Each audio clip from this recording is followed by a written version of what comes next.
That's a lot What's of fun. going on, everyone? Welcome to yet another Warski Live. How you all doing? Hope you're all doing fantastic. I'm joined by Ryan Dawson and Jay Dyer, of course, co-hosting. Jay, how are you? Doing great, Hey, man. How are you? How you been, man? Are you doing the Rastafarian accent today? I converted, man. I'm surprised you're Got the not new wearing religion. dreadlocks. Got the new religion, man. Yeah, and Ryan Dawson's here already. What's up, Ryan? I like your background, dude. thank you. It took about 5 seconds to make. It looks like you were like prepared for that. Yo, trust me, yo. I've been working all day for this. Yeah. So, is my mic a little bit No, loud? but you don't understand it. This is my normal getup, and I have to take it down every time I do a political video. Yeah. Awesome. And apparently, oh wait, hang on. Just give me 1 sec. Just 1 sec. Sorry, guys. Let me go. Why is my mic shit? Why is my mic shit? Sorry, guys. Well, Jay, if you want to introduce our other two guests while I figure out my mic here. Sorry. Yeah, so we've got a couple guests joining us to talk comics and the world of comics. We've got John Malin, and John had a stint. Hey, how you doing, John? From Thunderbolts and Cable. Yeah, exactly. So Ryan already knows who we're talking about. I Ryan, had what's no up, by the way? idea. I had no idea it was coming on. This is awesome. Ryan, by the way, how are you? We never actually met. I'm good, dude. I am not a comic book writer or anything. I'm just a super dork that knows a lot about it. That's all. That's cool. A lot of my friends are comic guys, so that's how we got some good guests here. And then so John, I don't want to mess up your bio. So you were intern for Rob Liefeld in the 90s, then you went to Marvel, you did Cable. You want to give us more of your background? Yeah, I was Rob Liefeld's assistant, and for people that don't know, Rob Liefeld is the creator of Deadpool, Cable, X-Force. Youngblood is his own property, and yeah, I was a assistant for him, and I did some drawing work for him, some ghost work, and whatever he needed. And years later, I ended up going back to Michigan. I was living in California at the time. Now I'm living in Michigan, which is where I'm from. And I ended up doing Youngblood, and that led into some early Marvel work. I did a Cable Deadpool, half of an issue, and then that led into some New Warriors. And then I jumped over and did Youngblood, and then I went to Marvel for Thunderbolts and Cable. So, and now I'm doing Jawbreakers with Richard C. Meyer. That's amazing. Jeez. Awesome. That's And you're the guy who specifically said, I want the strap-on scene in the Deadpool movie, right? That was all you? Had nothing to do with it. I'm just joking. I'm just screwing around, dude. Now he denies it. No.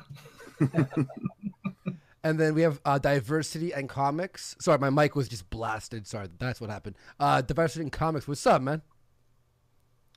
You there? He's trying to figure out his mic. Maybe his mic's not. Just hit the settings up there on the Hangout, and you could try and change that. So yeah, while he figures that out, Ryan, tell us about because you said you're a Marvel dictionary. Is this true? I mean, comics in general, I guess more so Marvel, but DC, Marvel, the big ones mainly for myself. I got into comics. I guess I used to just watch like the Saturday morning cartoons and stuff, and then I started reading them. But I have a story for you either now or later of my own kind of origin story. Yeah, if you want to say it now, go ahead, dude. Since we're waiting on a mic, I mean, I can tell it now if you like. Yeah, for sure, dude. So when I was 10 years old, I had an accident. We were just waiting in line to go to the auditorium, a rinky-dinky school on the island where I was born. And outside there was a crusher, one of those things with the giant wheels that was making a parking lot, and shot off a small piece of asphalt about that big and went right through my right eyeball. And I lost vision on that side of my face. And I saw it like not even black, just nothing. And so I was always going to the optometrist and ophthalmologist and getting surgery and got the asphalt out of my eye. And then I had to do all this rigmarole to try and restore my vision, because when you're 10, you still have a little bit of plasticity and your brain can kind of rewired. Anyway, it's because of that accident that I got so heavy into Daredevil. I saw this Daredevil. There was a Daredevil Hulk crossover, like the Lou Ferrigno Hulk. It was like a TV series, and from that I got into to everything Daredevil was into. So I got into boxing and wrestling because I ended up becoming a martial arts instructor. That was my former job before I got moved to Japan, had children and everything. But my whole path was going in. I wanted to be Daredevil or Batman, thing like that. And so I studied everything in martial arts, and I studied politics and police work, etc. And so I ended up becoming a geopolitical analyst / martial arts instructor in real life. So that's amazing. I thought when you DM'd me that it was like you had like a little joke, a gag, but no, this is actually what's also funny. No, what's funny also is you know how in comic books, in early comic books, there's always like the evil scientist or whatever. It was sort of the go-to thing for super friends and things like that. So I have a twin brother, and we're identical twins. And I restored some vision. Well, like I did it, but some of my vision returned, but I lost red and green. Like I became red and green colorblind unnaturally. And you might wonder, well, how come your other eye can't see it? But the way your brain works, it's complicated, but it doesn't work like that. Anyway, because I have a twin, there was like a control group, right? Because we have the exact same DNA. So I had to do all these other psych tests and stuff for the interest of these science nerds that wanted to, because it was like a golden opportunity for them. Because you can't just take twins and like pop one of their eyes out. It's immoral. But because this happened on accident, it gave them a chance to get into all this, and they actually learned a lot about color vision and stuff from my accident. So yeah, they're just like, thank God. Oh, phew. All right, we're gonna do this immorally and secretly, but you know what? Now talk to geneticists and stuff, they're all excited, like, ooh, one twin had an accident and they're on an island, so they're kind of isolated. It was like the perfect thing for your people that want to bend the limits of moral testing and so on. But I'm laughing at the new super chat. Zach Longbeat. I'm not. That is too fun a story to make up, and you could ask anyone I grew up with. Like I had to wear a mask in wrestling because I couldn't play basketball anymore because I had no depth perception, and that also pushed me towards martial arts. So I had like a Jason mask, and I refused to wrestle handicapped people. So I just got. I tried to do it all. Well, Zach Longbeat's funny super chat was, and that's why I hate Jews. What? Never mind. No, it's all this good. is why Ryan's colorblind. He doesn't believe that there's other colors and yeah. You don't actually, one of the things is I can't tell if someone's a ginger anymore, and so other than by the smell. But, it's so funny because I do a lot. I'll tell a girlfriend that because she's ginger. Yeah, I do all this ginger bashing because I don't even know until they tell me, and then I'm like, oh well, then I completely 180 on them. Like I'm the same person. I'm like, nah, you're not a person. You're ginger. But now that's why my ginger joking is funny, is because I actually can't even tell. So. But you could see like a dude who's got like curly hair and freckles. You're like, he's probably ginger, right? It kind of gives you the ginger sign. So I'm like, well, let's see. Exactly. Kind of pasty. Does he avoid sunlight? You know, what happens if I pull out some garlic? Yeah. But exactly. I mean, in Japan, I never come across gingers anyway. It's like unheard of. I don't think a lot of gingers come to a place called the Land of the Rising Sun. And okay, so we actually started. Okay, this whole show idea came up when I had first posted about a DC announcing their new, what do you call it, standalone Joker movie, which I'm freaking like, I absolutely hate the new DCU or whatever. I think it's ridiculous. I'm quite curious how they're gonna ruin it. Yeah, I actually. Any thoughts around like Jay? Do you have any thoughts or John on DC announcing this? Yeah, I mean, they're going to do what they're going to do. If they want to keep making mistakes, that's fine. The entire DC cinematic universe has been underwhelming. And if they think that Jared Leto as the Joker is going to be anything that people are interested in, to my knowledge, it's a origin story, and you may even mention that, Andy. You know, no one cares about the Joker's origin. You don't want to know about it. He's great because he's a force of nature. He's this mysterious force that comes into the story, pushes it forward, and you know, we all get satisfied at the end by seeing him lose. Hang on, John. Wait. So. Hey, sorry. I didn't bring up it was going to be an origin story. I didn't know that they're going to make it an origin. Make it an origin story. That's my understanding is that it was going to be set as some kind of.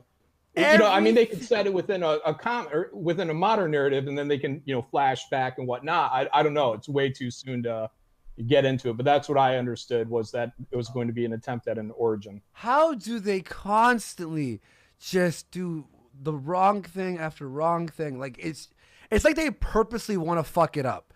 I don't think there's any chance of fixing the DCU at all. It is done.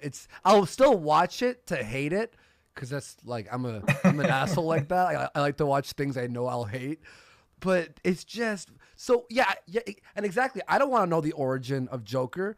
That's what made Christopher Nolan's friggin' A Dark Knight so amazing.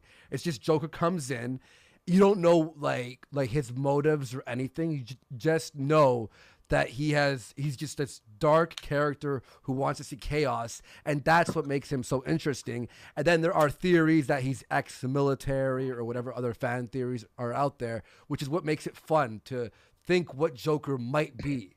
You know what I mean? Yeah, J.J. Abrams has this thing that he calls a mystery box, in that when you're promoting a movie or whatever, you know, you keep these certain things secret, and that was through when he did the Lost TV show and all that. And once you reveal what's in the mystery box, I mean, that's it. I mean, the fun of it's gone. You can't necessarily go back and watch, say, what was that? I See Dead People, Bruce Willis movie. Sixth Sense. Sixth Sense. Yeah, you can't necessarily go back and watch that a second or a third time, because once you've seen it the first time, you're like, eh.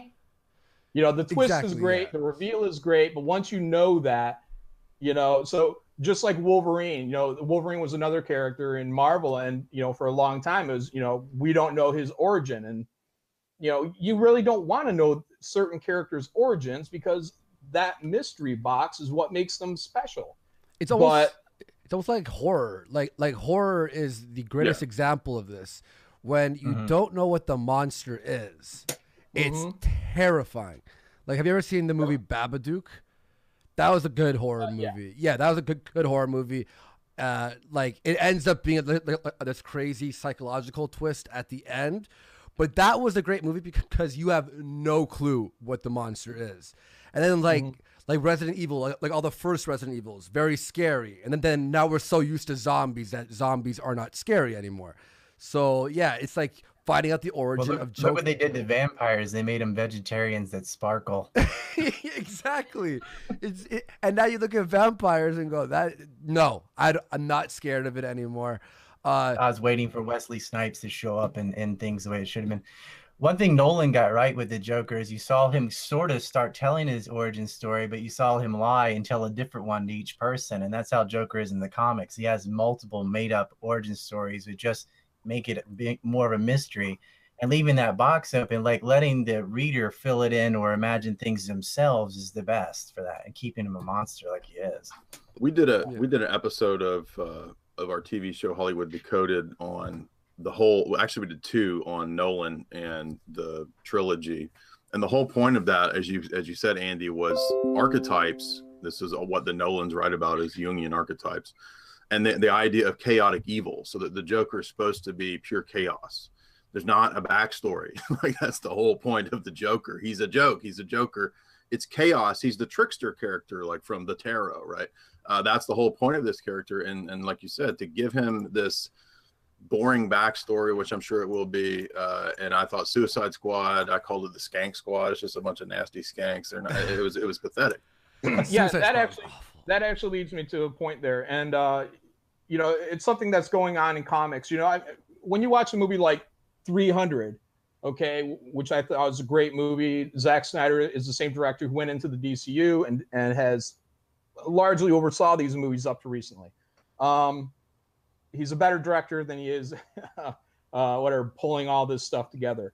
But one of the problems in comics, when you have something like Suicide Squad, or when you're trying to do a Joker movie, is with 300, what was so satisfying in that film, and a lot of films like revenge films or whatever, is where you have a clear distinction. It's like, this is your bad guy, this is your good guy, and you, the audience, you know exactly who you can get behind from the very beginning of this movie as we push through. And then when the bad guy is getting their comeuppance, you as the audience, you feel that satisfaction because that guy deserved it, you know. But what happens in comics is they blurred all this so much, where it has to be, everything has to be very super explained. There are no bad people. Everybody has, motivations and all that, to the point that where you take a super villain team in Suicide Squad and you try to sell that out to the public. Meanwhile, you can't really get behind them through the whole thing because you're like, these guys are bad guys. You know, it's like, same with, what was the other one? Suicide Squad and the Joker film. Okay, so if we have a Joker film, and if we go into romanticizing somebody like the Joker into this flawed human being who becomes this or that, again, the mystery box of the whole thing gets removed. You start knowing way too much about this guy that you would otherwise love to see Batman punch in the face.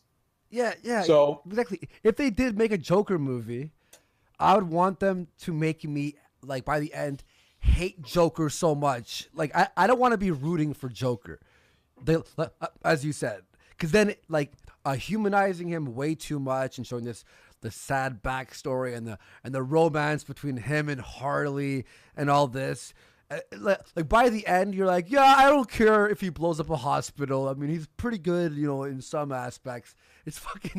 I want to be afraid of Joker. I don't want to, like, imagine if I saw Joker, I'd be like, he's a good guy. Like he's all right. He's cool here and there. A little bit crazy in some regards. But, yeah, I absolutely think it's ridiculous. Because the Joker and Christopher Nolan, you would never want to run into. You wouldn't even want to work with him on his team. Because you've seen what he's done. There's some nuanced. There's some nuanced Batman villains like Victor Freeze and Penguin, Enigma, etc. Joker is not one of those.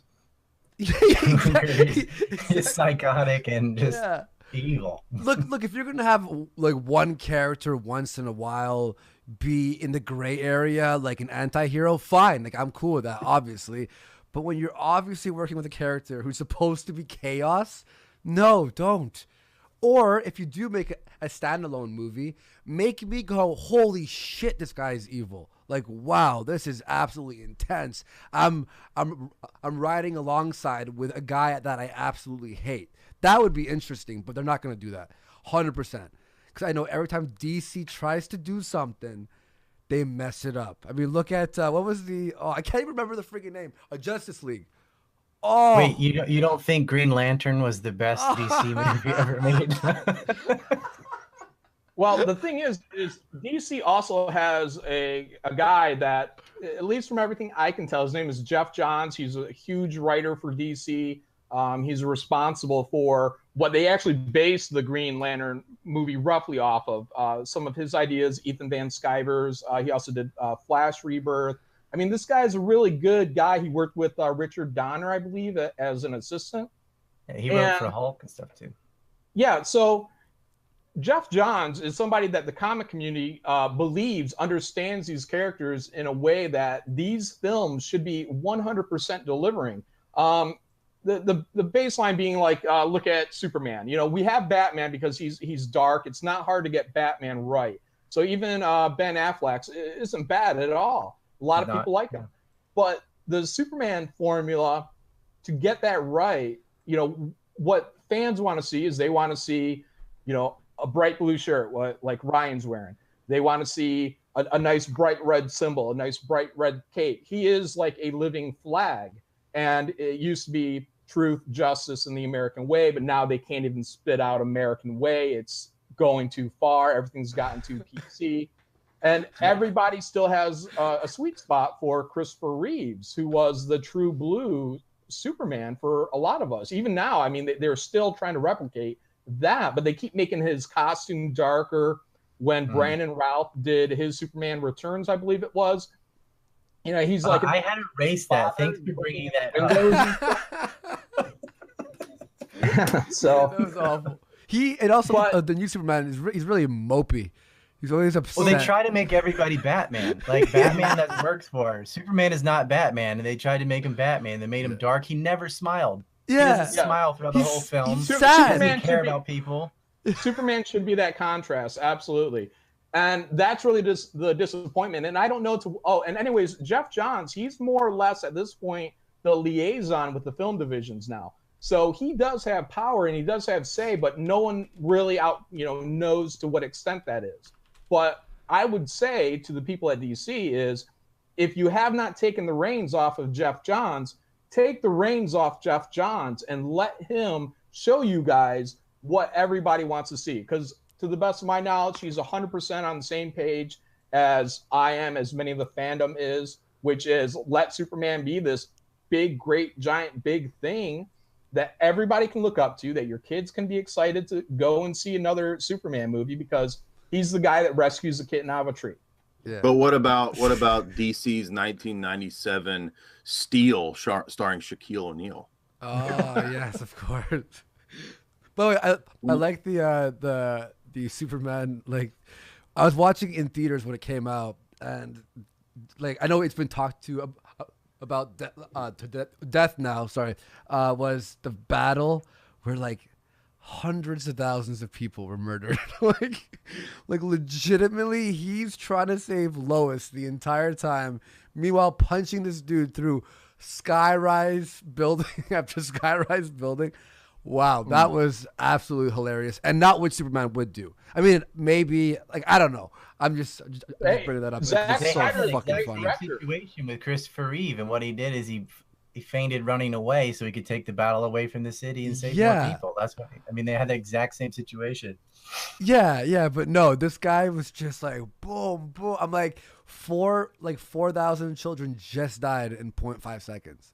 Which by the way, someone on the comments wrote that DC just hired yesterday Zoe Quinn to write and finish their Vertigo comic or whatever it's called. So DC, man, on a roll. Good job.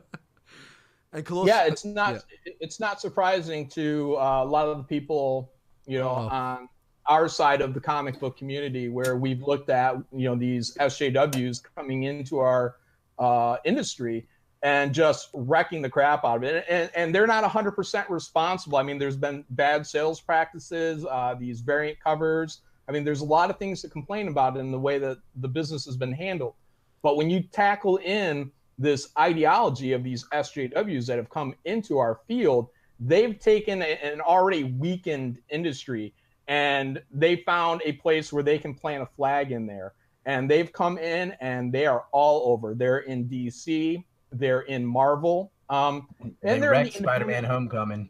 Well, you didn't like that? You didn't like Spider-Man Homecoming? And by the way, thank you to Spider-Man's he's one of my favorite characers. Real fast? This is my thing. This is on my key ring. Like, he's my favorite too. Which is real fast. Dude. Go ahead. I just want to thank a Colossian Lord of Virulence. He says Deathstroke is greater than Deadpool. Debatable. Anyway, so I love Spider-Man 2, my favorite character of all time. When I learned to lucid dream, actually, I would be Spider-Man in my lucid dreams because it's just, I love his ability where it just seems like so much fun swinging around. Anyway, you didn't like the movie, the new one, the Marvel one?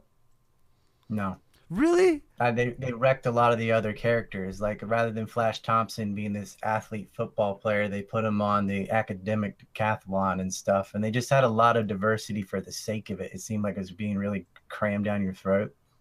And that didn't bother me so much, except that I know why it was done the way it was. And because these SJWs have moved into an industry that wasn't political at all. Because for these people, everything's a social issue. Whether it's video games, now it's comic books. And they're just being pushy and changing things for just to be authoritarian and boss people around. But I didn't like that because they had Spider-Man cry. He couldn't even defeat the bank robbers. He had no spidey sense. He knocked himself out in a truck, which would never happen because he gets warned for those kind of things.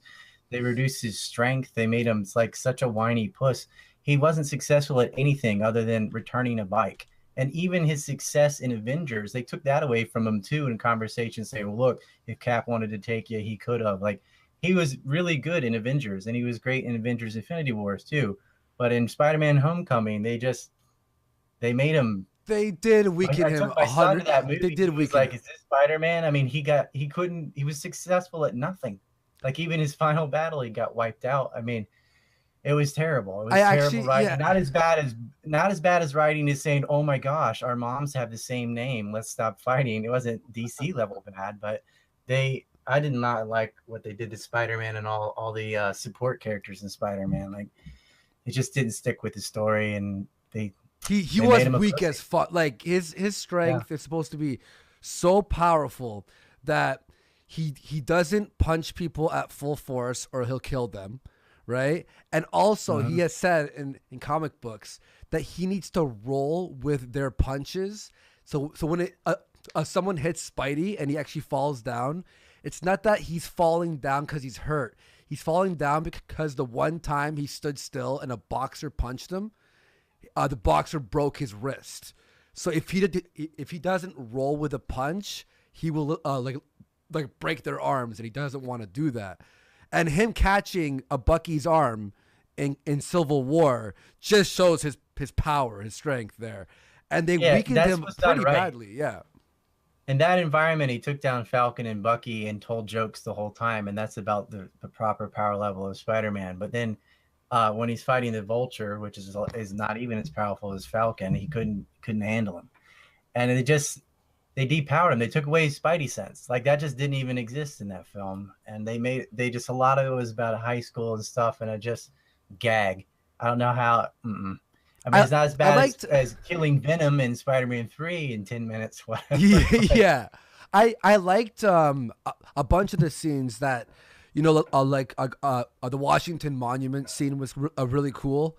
Him figuring out like his fear of heights for the first time when he climbs it. So I thought that was pretty cool. A lot of the CGI was nice. I did rewatch it the other night, and there's a lot of scenes that sort of are stretched out to like, all right, maybe we see fucking Spider-Man for like 2 seconds here instead of just like talking in high school. It's like a little bit boring.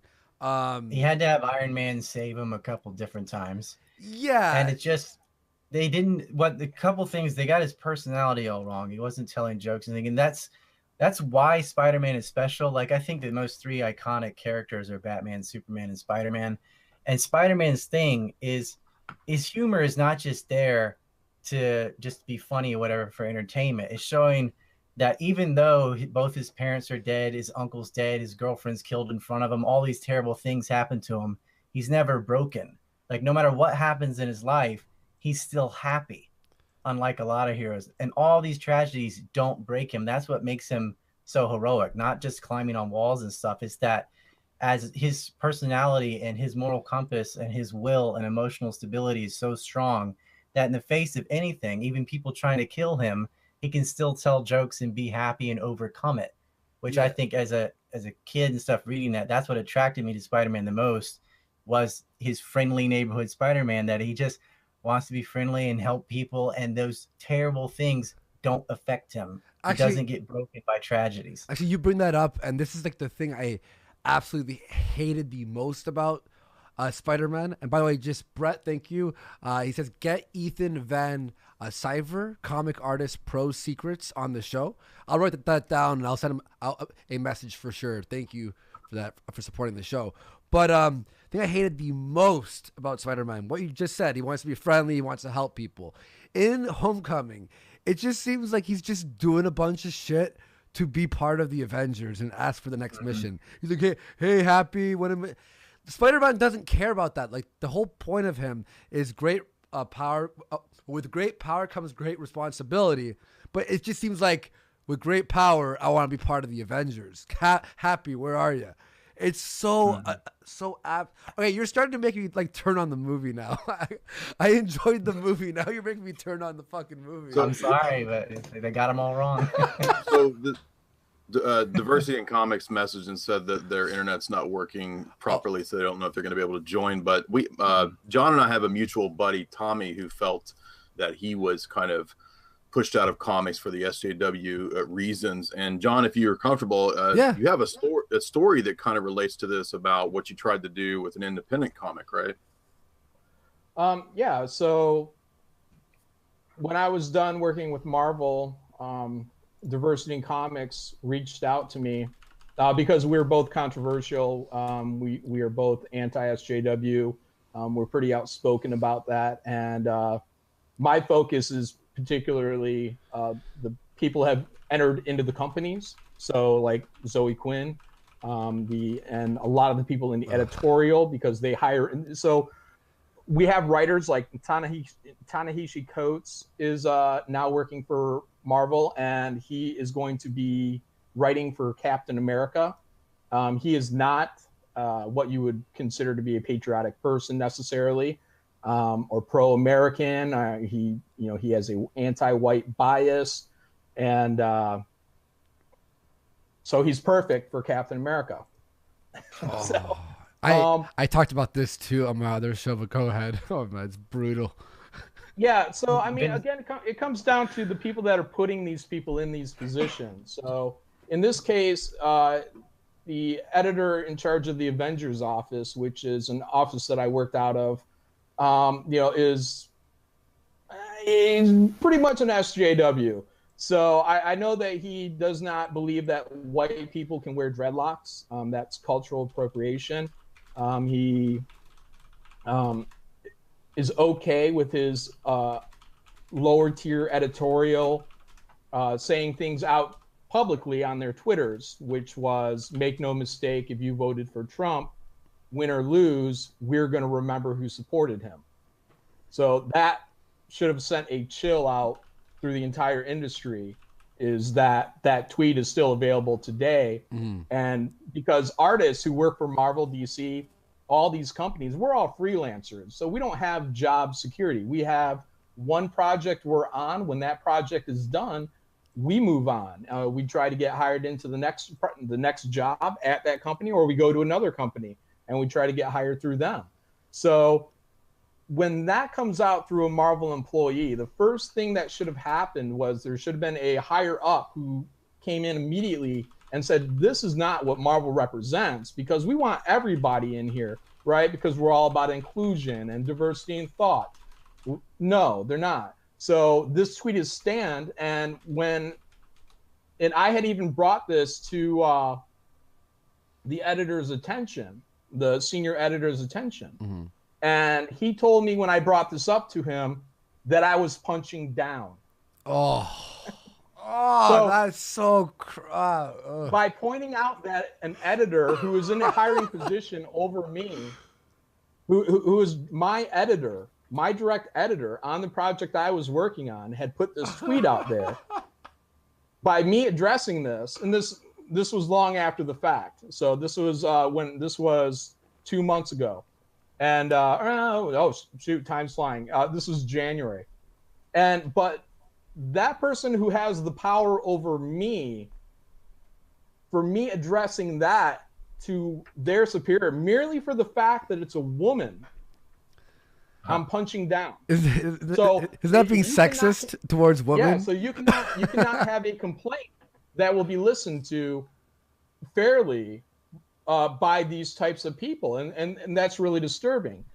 There was another editor at the company, and during my time there, and I did not like when this tweet went out either. And freelancers normally get hired by going to conventions and having portfolio reviews. That's usually how you get introduced to an editor. They give you a business card, and then you get in. So your hiring is at that portfolio review, potentially. So this editor at Marvel, Christina Harrington, went on to her Twitter, and she had said, hey, everyone going to New York Comic Con, we're going to be at this booth. Come check us out, blah, blah, blah. Unless you're a dude. No. Parentheses. Yeah. Parentheses. No. Dude, yeah. Dudes are okay too, but we see so many of y'all. What? So, Yo, what a. Oh my God. so if you're a freelancer, again, what do you think your chances of going to this hiring position here are? Do you think they're going to be great if you happen to be a man? Why don't you just show up and say I identify as a woman? Yeah, You exactly. would have to. You would have to. It would be in your best interest, absolutely, to do that. Yeah. And say, well, yeah, I know what you're seeing as a dude here, but really, I'm trans something. Or say I'm like 1/4 black, or like it's I'm Native American, and that's straight up discrimination. I mean, that's it right there. So it's like, why wasn't this addressed from a higher up coming down so all the freelancers know? Look, man, we're looking to hire anybody with talent. That's it. And it's not like people even see their faces when they're writing and doing books, It's like it doesn't matter what the writers look like or whatever. Yeah, it should be merit because it's all talent, just art talent. So, we don't have to go to conventions anymore because you can get a hold of a talent coordinator through their email or through a Twitter, and you can say, hey, look at my work right here. And you never have to show your skin color, your anything. But that's not the way it works because they look at your stuff. They try to track you down. They try to see if you fit or not, if your politics are right or not, literally, if they're right or not. And it's really disturbing because in any other hiring practice, you would say, look, man, there's a lot of unfair shit going on here. And the moment that your sex as being a man was something that was to be frowned upon, that chick should have been out the fucking door by the time she hit enter on that keyboard. Like, what the fuck are you doing? But that's not the case. Yeah. No, she stayed in the company. She only recently left for a different job at a different comic company. Good. So there was no repercussions for that. Her tweet is still out there for everybody to see. They don't even try to cover it up because they don't see them doing anything wrong, even when they're using sexual discrimination. And you go through these editorials, specifically Marvel editorial through the Avengers office, primarily that I've seen, and you will see anti-white bias left and right. It gets documented all over the place. And even into hiring, there's another female editor who said, it's great seeing all this talent around, but allow me to paraphrase. I don't have the quote here. It's great seeing all this talent around, but it's disappointing when they're all white and their parents paid for their college. Andy, I'll be right back. Yeah, sure. That's like Marvel. Like just say fuck white people, please. Just honestly, just say fuck white people. Just say it. Why are you gonna not say it? Like, you might as well just be like, white people and men, go fuck yourselves, because we know that's what you mean. Just fuck it. I want to hear it out of their mouth. It's always like this, white people. Like, it's almost like someone who is actually racist, towards whatever other race, where they're always like, sort of, I kind of don't want them in my neighborhood. That's the same thing. That's the exact same thing. But I want to hear it out of their fucking mouth. And actually, you were talking about Captain America and that dude who was hired to write the new ones.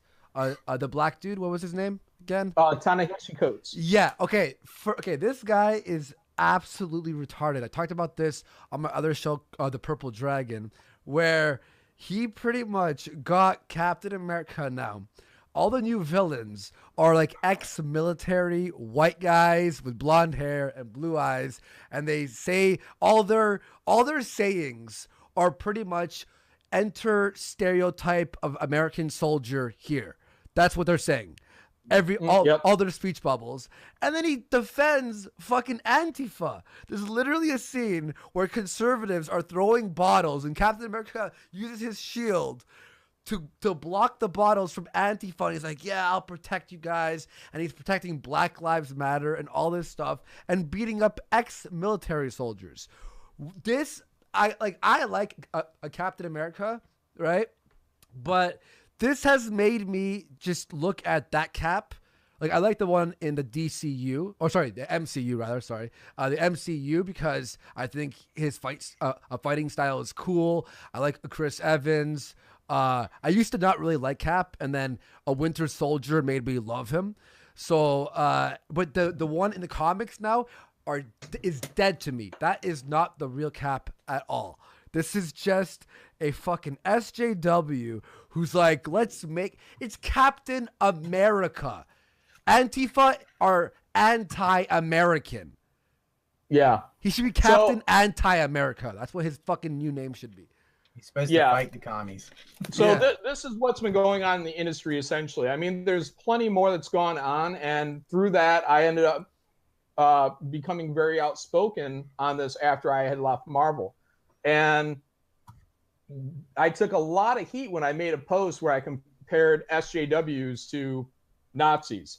So in terms of the authoritarian, that's what they do. They single out a group in the population. The Nazis did to the Jews. And they said, hey, if you have problems in your lives, here's the people that are responsible for this.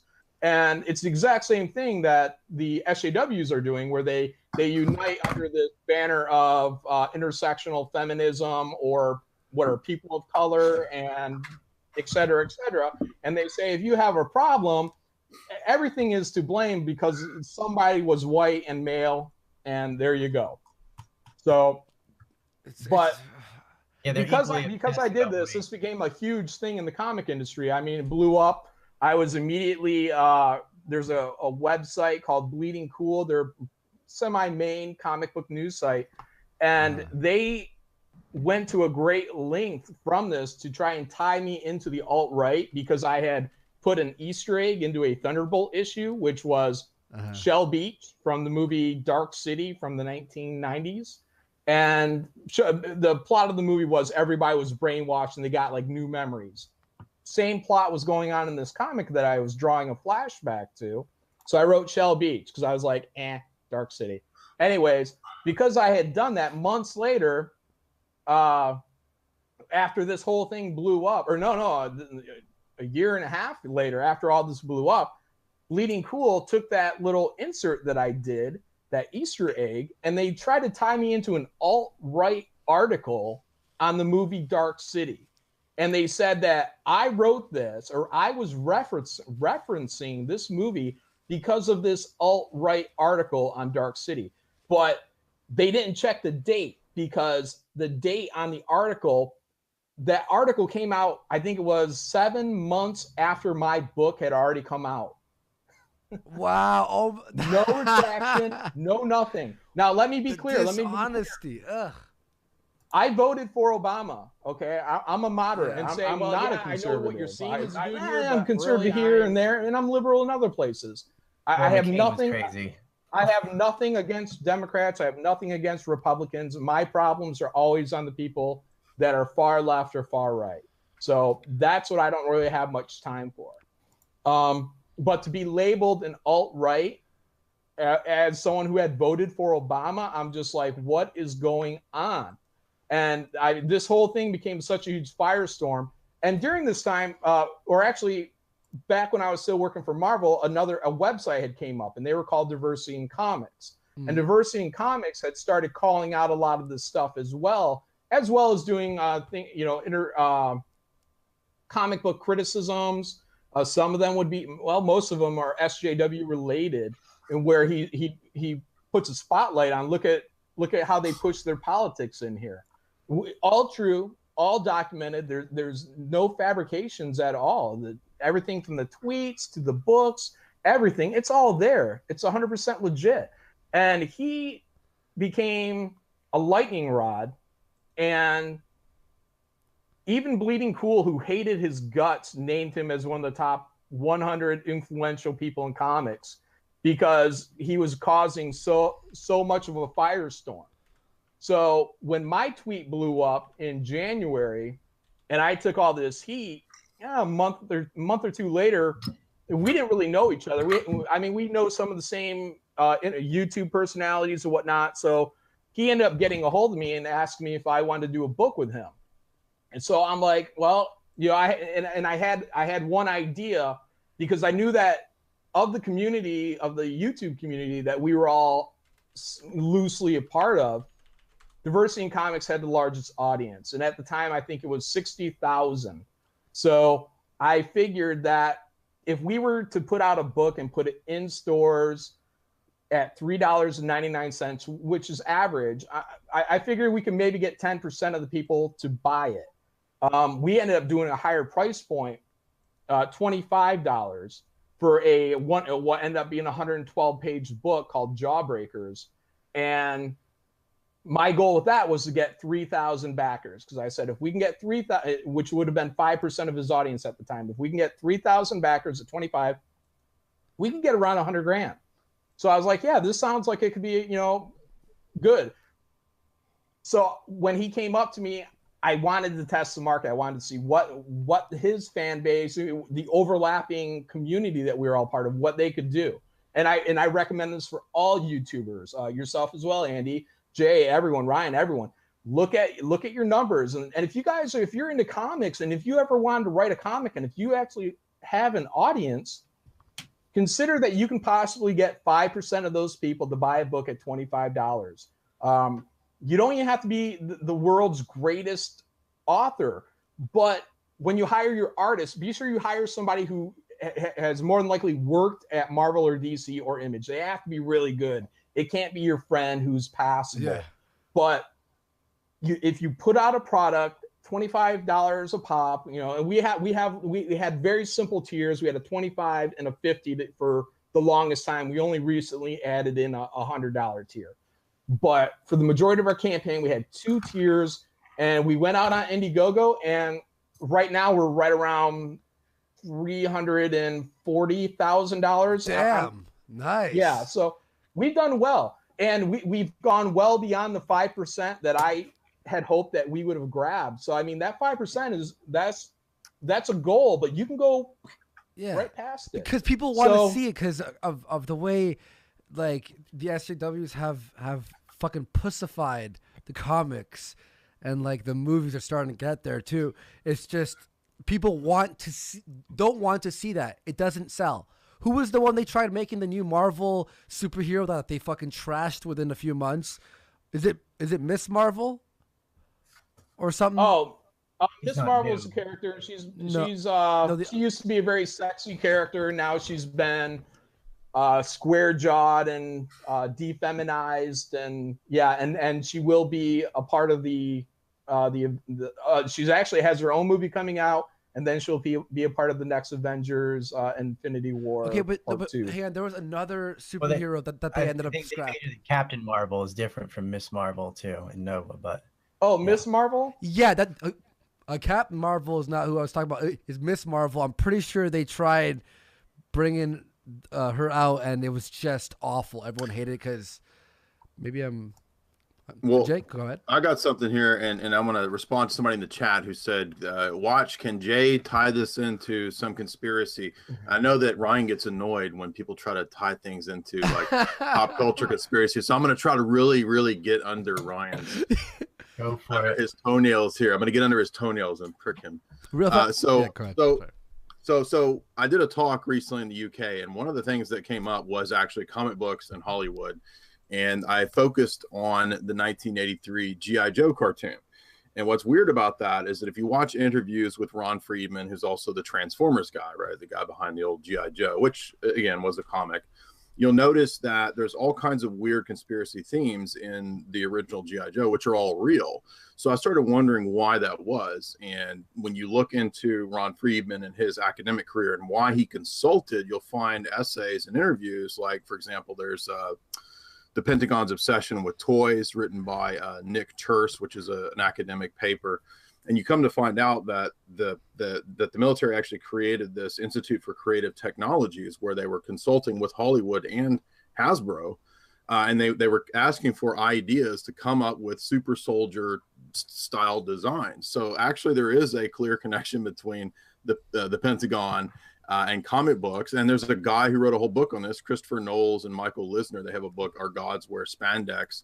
So absolutely, I can tie comic books into pop culture, CIA conspiracies. The last chapter of my book is the CIA in Hollywood. So that's one big, and other people have written on this. There's a whole book, The Cultural Cold War by Francis Stoner Saunders, which is about the CIA's influence throughout the Cold War. And that Dan includes Sanchez from Fee has an article about Wonder Woman as war propaganda. Yeah. And you can see them slide that in movies, like in the movies anyway, like Avengers and stuff. But I think Widow, the we got an SJ F-22 on the way and stuff like that. And if you know anything about the F-35 or F-22, you know they're like a Bradley fighting vehicle with wings, still a piece of crap. But they promote all these things subtly, you know. But then you also have like in Winter Soldier and stuff where Captain America is going against the MIC and things like that too. So you saw that. Right. No, I'm not saying they're all bad, and I've covered Winter Soldier too. But I wanted to say that I think the social justice stuff is also part of that same game plan. They're putting that into the comics for the same reason, is it's all because I think it's the same groups behind this stuff. It's the same psychological warfare. It's the same think tanks and NGOs that put these things at the request of certain agencies into pop culture. I mean, this has been documented in actually a lot of FOIA requests too about even things innocuous like cupcake wars. The Pentagon has a say in what goes into that. So since you brought up G.I. Joe, that leads me into something that I would like to talk about real quickly. And that was with Ta-Nehisi Coates. He had made a 9/11 comment. Again, this is your Captain America writer, where he talked about the firemen, the police officers, everyone that went into those burning buildings and died, how it basically meant nothing to him. And, because, white America. And it's very disturbing. And with G.I. Joe has been a licensed product for a company called IDW. And they hired, again, I mean, G.I. Joe, it's real simple. He's a real American hero, they are a real American hero. It's a team. Go Joe. And they put a socialist on to write G.I. Joe named Aubrey Sitterson. And during 9/11, I don't remember, it was last year or the year before, it might have been the year before now, he went on to Twitter and posted that basically everybody who was mourning 9/11, unless you were there, you didn't really have anything to grieve about, like in the proximity of the buildings as they fell, like the closer you are, legitimizes it. So this sent everybody into a tear, like, what are you talking about? I mean, clearly I can go to Hawaii and I can feel bad that people lost their lives, in Pearl Harbor. I wasn't even alive, let alone near it. So this nutbag's there, and they end up having to cancel G.I. Joe. They relaunch it into Scarlet Strike Force, which is now Scarlet's leading a team. They had to take a character, I think his name was Salvo, that used to be a white guy. And he had a shirt said something like "Might makes right." He was kind of kind of conservative. And see, this is where diversity in comics would come in, because he's a big G.I. Joe nut. But anyway, so we'll try to have him on in the future. By the way, I'll maybe do a part 2, because obviously his internet's not working right now. So we'll figure it out in the future. Anyway, it'd be great. Yeah, for sure. I got a quick comment on G.I. Joe, because the G.I. Joe triggered me. Because there's a pair of twins that are characters in the show. I think they were bad guys or whatever. I don't know. Because I was like 5 when G.I. Joe was out. And our island didn't have it. I'm from a small island. We didn't have whatever channel that was on or whatever. But as it started coming around, I would have tourists and stuff ask me, if your brother gets hurt, do you feel his pain? I'm like, no, but I'm like, where is this bull crap coming from? Because adults would ask me that kind of stuff. And it was from the G.I. Joe cartoon. So, because apparently there's some twins in there, and like when one of them's hurt, the other one can feel it or something. So after a while, we just started saying, yeah, I can use mine too. And what number am I thinking of? 4. Oh my gosh, that's what I was thinking of. It's so easy for us to get together and plan a series of things and fool people, and people want to be fooled. Yeah. And that was kind of my early awakening too, to how fucking stupid people are, that they can watch a cartoon when they're little and just never really question it later. I'm like, have you not met any other identical twins or something? Like, well, I know these twins and they said it's true. I'm like, yeah, they're doing the same thing we are. Have you seen that G.I. Joe from the old series where Cobra is setting up like he wants to fight the Federal Reserve, and he says that they have a fake currency, and he's like, trade in your currency, which is worthless paper, for gold Cobra dollars. That's awesome. Isn't that crazy? That's an actual episode. Go watch that. I didn't know Ron Paul had a hoodie like a cobra. No. Real fast. It's real fast. Sponge threw €5 to say press 1 if you want to see Cecil on. I just saw Cecil. He's Dick and Comics. I don't know if you. Yeah, he's a parody account for Diversity in Comics. He's a funny dude though, and so he worships C-3PO as a example of pro masculinity. Okay. So, okay. Well, he DM'd me and said he'll be at his computer soon. If you guys are interested, I could throw him in here in a bit. No, wait, no. At your own risk. At your own risk. I mean, if he stinks, we can kick him out. But don't hold me responsible for anything Cecil may or may not do. Why? So, why? What does he do? Like, what do you mean? He'll throw porn on the screen? He tends to cause some trouble. That's all I know. I don't listen to the. He goes on this. There's another one called the High Council. You're basically asking Andy to bring him in by telling him that. So, hey, you guys can bring him in. I'm cool with it. I'm just saying. I'm not. I'm not responsible. Okay, so, okay, I'll definitely but if I do. But before you do, can I just bring up? I won't bring him in yet. I won't bring him in yet. I'll bring him in a bit. Once we're like, I guess winding down, and we just want to just throw shit at the wall, we could do that. Yeah, right on. And also, Brett Smith. I mean, he's the colorist for Jawbreakers, and when you bring Diversity in Comics on, I mean, bring in Brett Smith. Brett Smith worked for. He was the editor for the comic of Clinton Cash. Yeah, I mean, he's a straight up Republican dude, conservative, anti-SJW, major force, even behind Jawbreakers, has been huge at promoting us. And it went, in that second round, absolutely, man. Brett Smith is a great guy. And I'll be sure Jay has his information. But I mean, him and Diversity in Comics, dude, should be able to just go on a tear with you guys politically. So, all right, cool.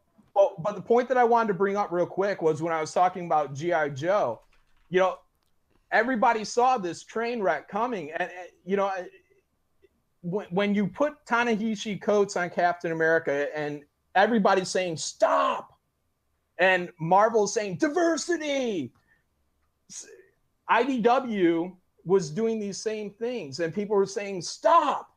And IDW was screaming, diversity. So we have a YouTube channel, a friend of ours. He's in the comics, and he likes numbers and stuff, and he's called That Umbrella Guy. Great dude, but he wanted me to share some numbers with you guys. And the results after IDW with this debacle with the G.I. Joe, the IDW yearly earnings went down $800,000, quarter one of 2017, quarter one of 2018 show a 403.6% negative growth.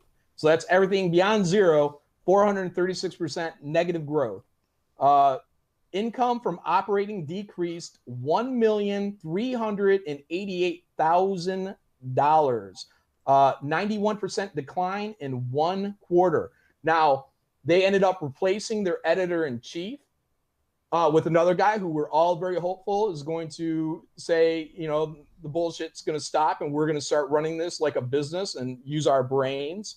But today, before we recorded this, Nate Murray, who is the business manager for IDW, is trying to shame Ethan Van Sciver, another guy you've got to get on, for the type of fans he's selling to. Yeah. So, yeah, I wrote his name down already, actually. If you're a business, you need to sell to everybody.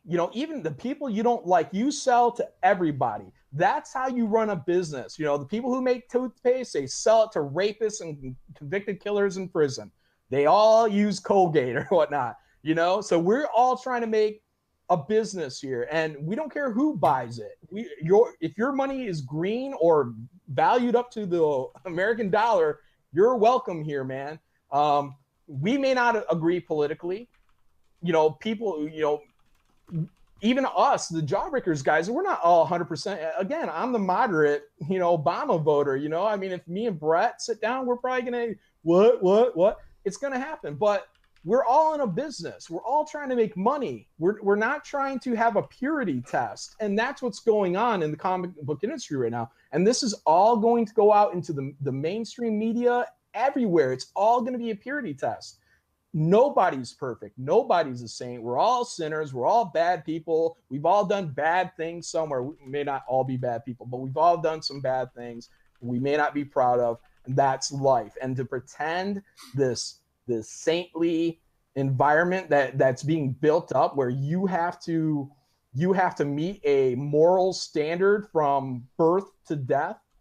So it's very disturbing, these benchmarks that people are going to have to make just to even be sold a fucking product. So if you're running a business, if you're running a Marvel or DC, you sell to everybody. And, you know, Marvel's big push, and they had a push on CBS, I think CBS This Morning, where they had the editor-in-chief just recently on. And all they talked about for the entire the interview I saw, which is online, just type in Sobolski, CBS, whatever. And all they talk about is diversity, inclusion, about how Marvel was formed by white men, spoiler, and how dare the white men create something that is incredibly popular right now? Guy anyway, yeah. No, it's honest. They talk about it like it's a negative thing, and then they have to finish that by saying we've already diversified our talent. Now we're going to diversify our characters. No, I love. They did not. Oh, go ahead. No, I was gonna say I love how that's supposed to be a negative thing. They're like, white men created Marvel. It's just like, wow, really? That's amazing. like white men created this company that has created probably the most successful movie franchise of all time. Some amazing comic books. Like, wow. And they say it like it's a bad thing. White men created this. Thank you, white men, for creating that. Yeah, it wouldn't have been brought up except for the fact that it had to be the opposite of where they are now. So it had to be. The only reason you'd point it out is to be like, it's a negative. It's a negative. Are you proud, CB Sobolski, that Marvel was founded by white dudes? Say it. Yeah. Let's hear it. Let's say it. And then let's see how quick all these SJWs tear you the fuck down. Because these are the people that you surround yourself with. And these are the people that are going to bring you down eventually. Because for those that don't know, CB Sobolski worked under a pen name called Akira Yoshida. The SJWs have already gone at him once. They will go at him again when the political climate is right, just like we had the Me Too movement and all this stuff. So his Akira Yoshida was an Asian person, and you know, CB Sobolski is not Asian. So he was culturally appropriating and yellow facing is what they've called it. And so they're going to come after him too. But what they did not talk about in that CBS interview where they spoke all the great diversity was they didn't talk about the comics. They didn't talk about how awesome these stories were going to be or any storyline that was coming out or what creative team to watch. They didn't bring up any of this, but they let you know that they're bringing in the rainbow of diversity hires. So it's like, come on, dude, talk about your product. Sell people on your product. Yeah. And what happened to that? Like instead of promoting what's in it, why it's entertaining, there's diversity in this. There's a lot of diverse things that stink. That's not a selling point. That's not like, hey, there's 8 black people in this movie. Okay, is the movie good? I know there's black people in the fucking movie, but is it fucking good? I hate this because they act as if that's a selling point to anything. This movie has women in it. Who gives a fuck? I'm sure like there are plenty of movies with women. How many people are left-handed or something? Yeah, exactly. They're shouting on their own demographic because the SJW, the hero archetype, I'm going from like a Joseph Campbell point of view right now, but the hero archetype is attractive to people who want to have justice, who want to have characters like role model characters that have the moral compass of Superman or, the unbreakable will of a Spider-Man or Green Lantern character. Something to aspire to. They make themselves better and superior. The SJW is a culture that is attracted by resentment and authoritarianism, and they're not the ones reading comic books. They're not attracted to heroes. They just want to find something that they can consider white and male and try to destroy it. And diversity for the sake of it, there's no diversity. Changing ethnic groups around and stuff isn't diversity. It's not a diversity of ideology or thought or philosophy or anything like that. There's plenty of that in comic books. I mean, they already have aliens and mutants and stuff. It's diverse. They just want to take characters, and they don't create their own comic books. They just want to go into things that are already established and start changing them. And it wouldn't matter if whatever the character was, if it's Storm, who is black, or Captain America, who's white. If you take a character that's already been established and around for many decades, and then you just change their sex or ethnicity for the sake of it, and change their name or give them another story, I mean, that's you're messing with stories that have already stood the test of time and characters that people are already in love with, and then you're switching it all of a sudden, and that doesn't work. And they're doing it for the sake. It's okay if you want to make a brand new character and make them whatever. Yeah. But they want to take already established characters and change them solely for the sake of having less white dudes or something, which is just retarded. It's like that. Remember the old like the first Daredevil movie, that shitty one with Ben Affleck, where they made Kingpin black. I'm like, Kingpin is not fucking black. I mean, people are like, why do you care? I'm like, I don't care. It's just, why do it? And then like the new Daredevil Kingpin, he was incredible. What was his name again? Vincent D'Onofrio. Yeah. Oh man, I loved like the episodes with just him in it as well. And by the way, real fast, the Bone Zone said, I got Jay's book waiting in my mailbox. He did DM you that as well. And Regan Lodge for 5. Earthworm Jim creator Doug Ten-Napple is a vocal traditionalist who does amazing comics. Thought Police hate him, but his stories sell. Come check him out. Yeah, and that's funny. It's like he like Thought Police hate him, but his shit sells because no one gives a shit about fucking diversity. Mr. Man for 10 says diversity of thought is the only diversity that matters. Thanks, Mr. Man, for supporting the show. And Wannabe Gentleman for 5. Can we talk about Zoe Quinn and DC Vertigo debacle? I have the article popped up, and we'll definitely do that. But I have to say, the people are demanding. They want Cecil on, and he's ready. May I throw him the link? How do you all feel? I've never met him. I don't know what. Like, after John's response, I got a little bit afraid, but the people are demanding Cecil. Actually, I don't know him at all, but after John's response, I'm like, have him on. Yeah. That's so. You know what? We'll bring in Cecil here. I've only given a warning. Yeah, otherwise... no, I understand. I hear you, dude. Here, let me grab the link. Man, is there a way we can a Marvel or DC will be saved from this? I hope it's not too late. I hope it's not like you know, I hate to have a defeatist attitude, but will it always be like this, you know? Well, I think the industry, at least the publishing end, you know, and that's where I'm concerned. We have retailers, we have people that work for these shops. This is going the way of the dodo. The Jawbreakers book has really shown everybody now that you can go out there and you can build up a YouTube audience. And if you're passionate about something, your audience will come and support you.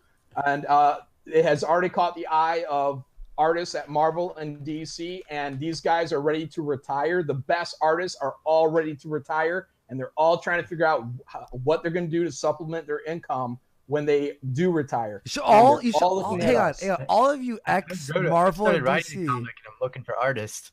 Yo, all of you ex-Marvel and DC, people should just create a new one. Create a new whatever. It's not even necessary because of crowdfunding, and people are, even publishers are not necessary. We are able to create a comic book. We send it off to a printer. It goes through a distribution center, and it goes right to our customers' doors. So if you're a novelist or anything, you don't need these systems anymore. It's all changing now. Once you've built up your YouTube audience, you can sell to them as long as they believe that you are passionate about what you're doing. Otherwise, expect to fail. So, yeah, but the industry is going to save itself that way for sure. People are going to pay a little bit more money to get a book from an artist or a writer that they enjoy and that they want to personally support into their elder ages by the occasional book that they'll put out through that. Yeah. But Marvel, the publishing end, it can be saved, and DC can be saved. But what has to happen is you have to get a fucking killer in the editor-in-chief chair, and you got to take all the SJW editors, and I'm not for firing people, but I put them in the mailroom or get them to hand you coffee. And if they choose to quit from that point on, then great, bye, see you later. But you have to replace all of them. There's old school editorial that I'm sure you can find somebody ready and willing to come back in.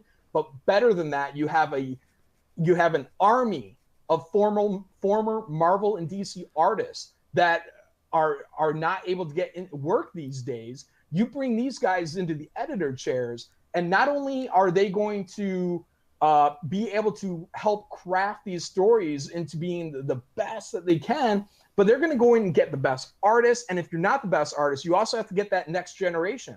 You have to find the people that are going to be those next artists, and you have to work with them. It might take 2 or 3 years, but you have to build these guys up.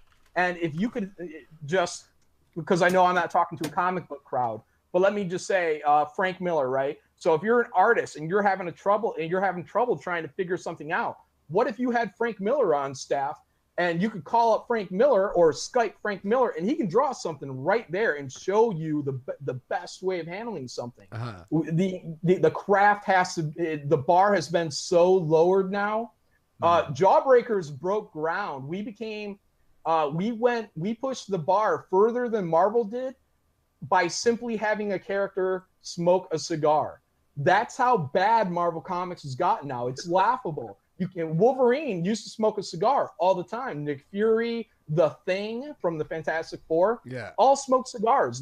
They haven't smoked cigars in, I think, 15 years now in the comic books. There's no smoking. I had to quit smoking.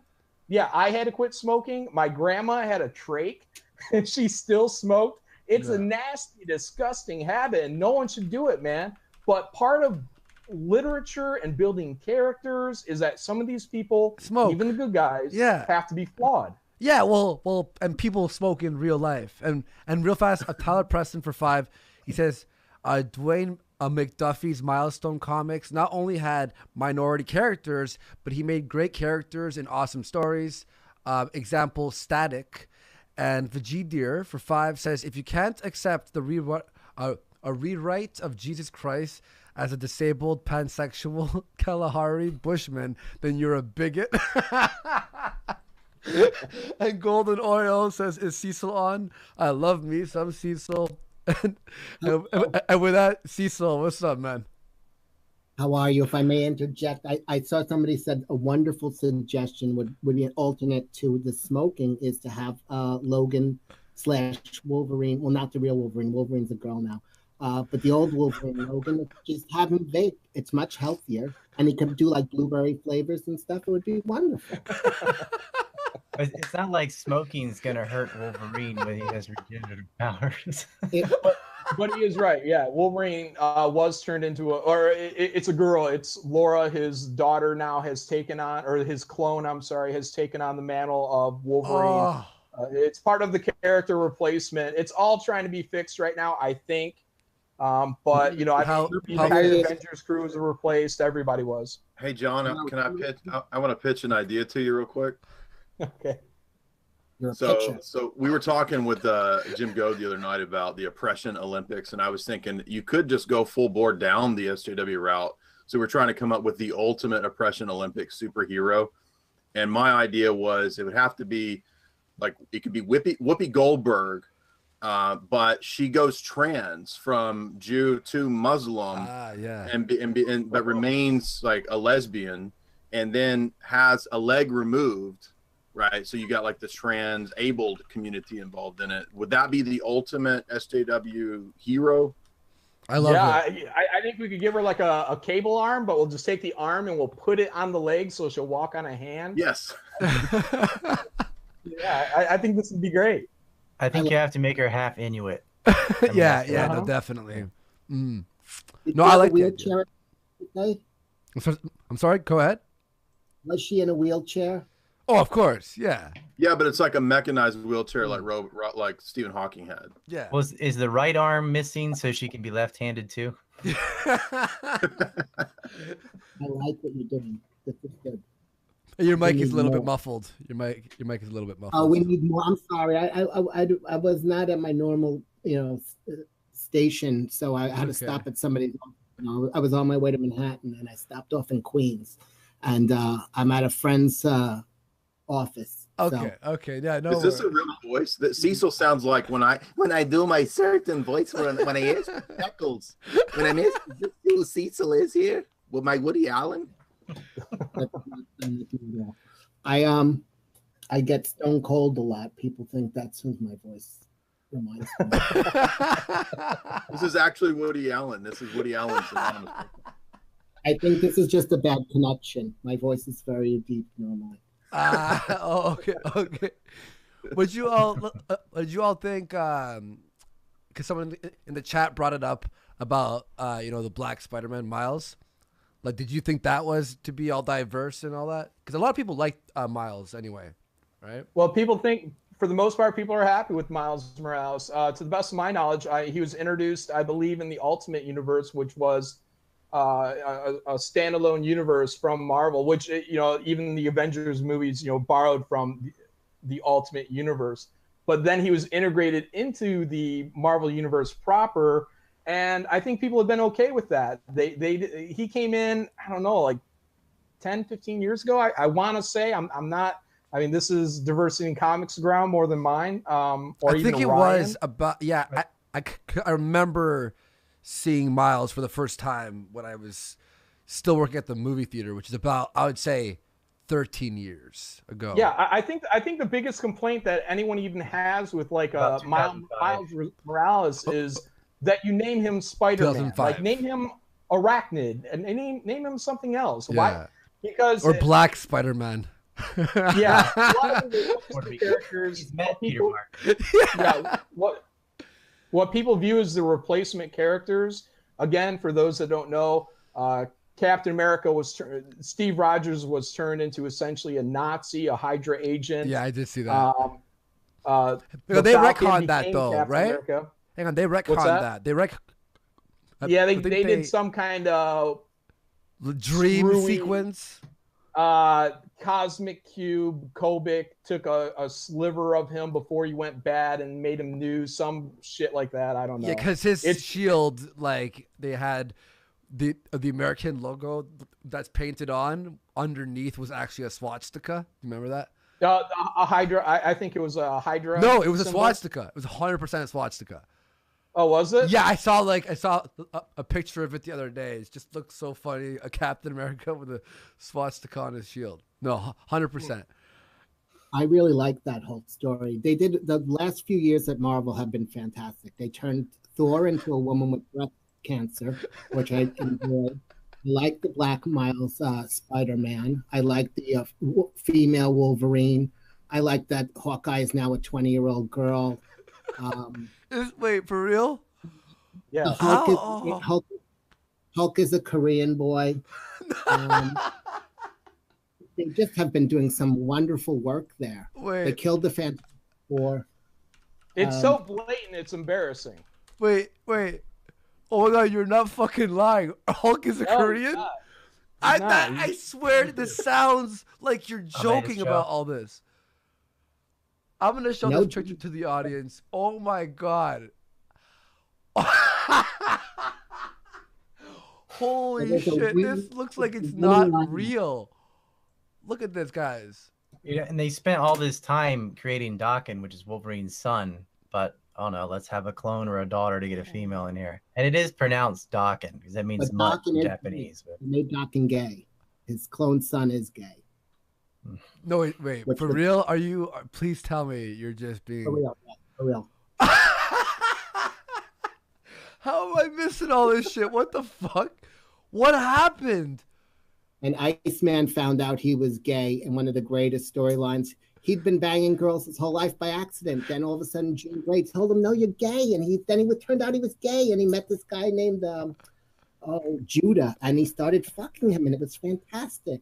Fucking for real too, eh? Yeah, and fans had said that basically Jean Grey mind raped him and implanted that into his head, so now he's been off being gay. Wait. See, but that's just it. That's just it, Andy. Is people even in my community, we're fine with if you want to turn Iceman gay or something like that. That's cool, man. But how we think it should be handled is over again a character that's well established as being heterosexual. We want to, as readers, we want to go along on this journey. So if you want to do this, then give us 2-3 years of a storyline that starts setting this up. And then as we start finding out that Bobby is, isolating himself or doing whatever may be happening to someone who is realizing that they're a 30-year-old homosexual or whatever, So as you go down this road, eventually we find out at the end of 3 years, yeah, okay, Bobby's gay. Yeah, we saw this for 3 years coming. And, now we can at least celebrate and say, look, yeah, this was handled well. It was executed well. It wasn't just trying to, literally, you're gay. It was so terrible. It's like, come on, dude. Like, if you're going to do it, just convince us with a good story. And we will be there to go along on this journey with you. You can do that with everyone. Wait, how do they make it gay? Gotham did that with Penguin. Wait, Penguin's gay? In Gotham, he is, yeah. Oh, okay. Okay. I see. But hang on. You were saying Iceman became gay because he was being brainwashed to not be gay at first? His mind was being read by Jean Grey just because she felt like she could do this and up and said, "You're gay." And he's like, "Oh, he's yeah." like, "Oh, yeah, you know what? I was thinking about dicks for a while, but I sort of wasn't, expressing it." How was he banging chicks before that then? Because, he'd be gay.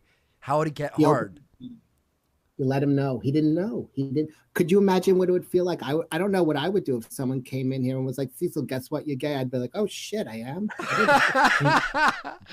See, before he identified as a woman, therefore he was always homosexual, and now he's a man. Real fast, we got oppression union for 5. He says gynocentrism is cancer, female suffrage is immoral, men and women are not equal, egalitarianism. Wow. It's false, sorry. And Golden Oil says, Andy, Cecil is a genius. Vids are funnier than H3H3. I'll have to throw your link in there, Cecil. This is unbelievable. Like, I knew it was bad, but I've sort of lost touch with comics for a long while now. I didn't know half this shit. Iceman, gay, friggin' Asian and that's Hulk. just it. It's people in our community have been calling this out, and then when we put out Jawbreakers, everyone had saw this as a big FU to the larger comic book industry as a whole. But Jawbreakers is not a political book. We're just a straight up action adventure, except we have a hot woman. She's African American. There's some under and side boob on her. Yeah. So, I mean, we're doing comics, basically, for at least for me, for 14-year-old John, this is the kind of stuff I would like to see when I was 14, a big bombastic story, but it's completely apolitical. We're not trying to brainwash anybody. And basically what we're saying is, for as political as we may be, we're trying to show you guys, look, you can set it all aside for business and tell a good story and, do something that people are going to like. And it doesn't have to hit somebody over the head with unsolicited opinions on Israel, which is what they did in a Angela Queen of Hell story from Marvel. The bad guy just started getting his words censored in the dialogue balloon and then being replaced with unsolicited views on Israel and Meninists, sexism and shit like this. There was a Mockingbird cover and it said, "Ask me about my feminist agenda." And this is a long way. And this is a long way from when Hank Pym slapped his wife out, remember? Yeah. And everyone hated Ant-Man for so long, and they're like, shit, we fucked up because Hank backhanded his wife. Sorry, Cecil? You know what I call that one? Go ahead. When he hit her, I call that the Pym slap. Oh my god. Yeah. Yeah, Dave. Cecil, how long have you been on YouTube, by the way? Like eight months or so. A long time. Yeah. So what are your videos about? Comic books and movies. I break down the last time the last video I did, I broke down the Wizard of Oz, because basically when you boil it down, it's just a story about an instigating bitch who made two chicks fight over a pair of hot shoes. Broke it down, and I showed that Glinda was really a cunt who got her stuck in her. Just give her sister's fucking shoes. Anyway, just watch it instead. It's like 10 minutes long, but it really breaks it down. It sheds some light on something. I also have more topical movies than 1939 Wizard of Oz. Oh, yeah. About a Yellow Flash just DM'd me. He said Iceman met Judah on Grindr while he was at a funeral, and that's real. Yeah. Yeah, because fuck your friend that just died. You can go bang someone that's alive. Yo, he met him. Yo, fucking Iceman is on. He's so gay. Like, being gay is one thing, but he's so gay that he's at a funeral thinking about dick. Yes. Black Widow's funeral too. No. Yes. Yo, this sounds so made up. Because he was holding it in for 30 years. Imagine if you were holding it in for 30 years. He's all about the cock now, even at funerals. I don't blame him. That sounds like something I would write as a joke to parody X-Men. Yeah, it's been a host of bad writers coming into the industry too. These people are being hired because of their politics or their gender or their sexual preference. The Iceman writer was a gay man, Cinna Grace. And people are complaining about this too, because there's black writers out there, and the black writers want to write Spider-Man, or they want to write Iron Man, and they have to write Black Panther, or they have to write Luke Cage or something. Yeah, and they're saying, they're like, look, man, I got in this just like everybody else. I want to write everybody, but I don't want to be the black guy that has to write about the black people, or the Muslim that has to write about the Muslim, or the Asian that has to write about the Asian. And it's all over the place. Yeah. Hey, hang on. Real funny comment in the chat here by Honest Red. He said, "People grieve in different ways, Andy." He's at the funeral like, oh, I'm gonna. That's funny, Honest Red. That is fucking funny. I'm sorry, Cecil? It was part of his grieving process, was to suck Judah's cock. Yes. Oh my God. I'm gonna show people. Hang on. Let me open this up. I'm gonna show people in the chat here, and if you do want to see it, just go to the live video in 3 seconds. It'll be there. But there's the writer of sorry. Hang on. What did he say? That's the writer of Iceman. Yeah. Here, I'll put it back up so you can see. Oh, yeah, I've seen him. Yeah. All right, do you see that? Now, yeah. I wonder why this guy would write that Iceman was on Grindr. Fucking hilarious. This is a parody. This is absolutely unbelievable. I stopped checking out comics. What is Grindr? Like a dating site?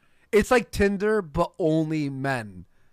So it's like if you're gay. Tinder is either. Okay, it's so basically, okay, have you ever heard of those dating? I live in another country, Okay.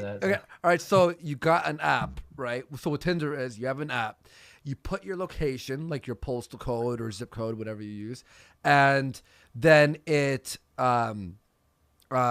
basically finds people around your location, by using, GPS, and starts going through a list of people's pictures.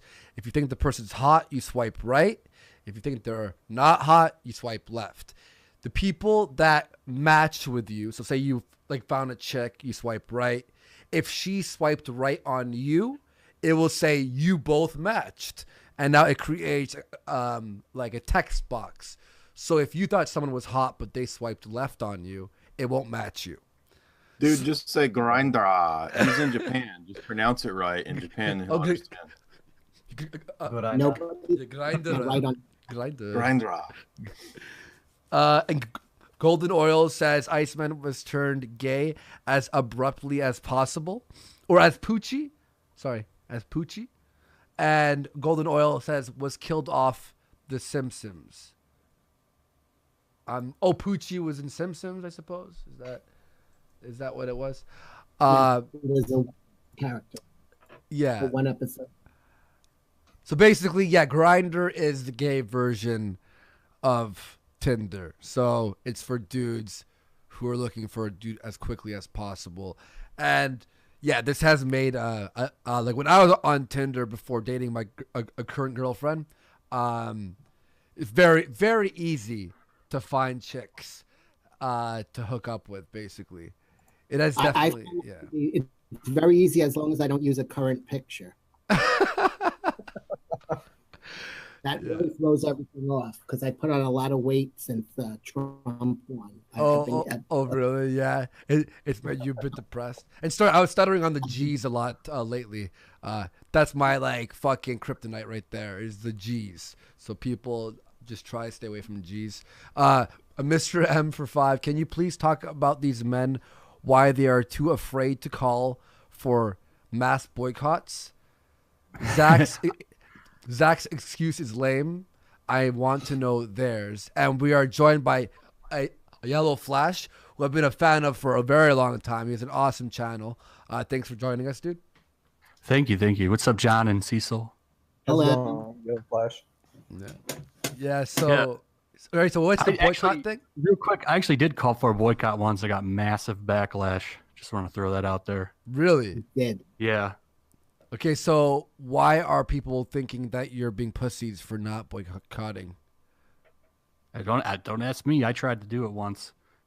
Why backlash? Diversity in Comics does not support boycotts. He supports boycotts. So he recommends people just buy what they like, and fans boycott by not buying. That is your boycott.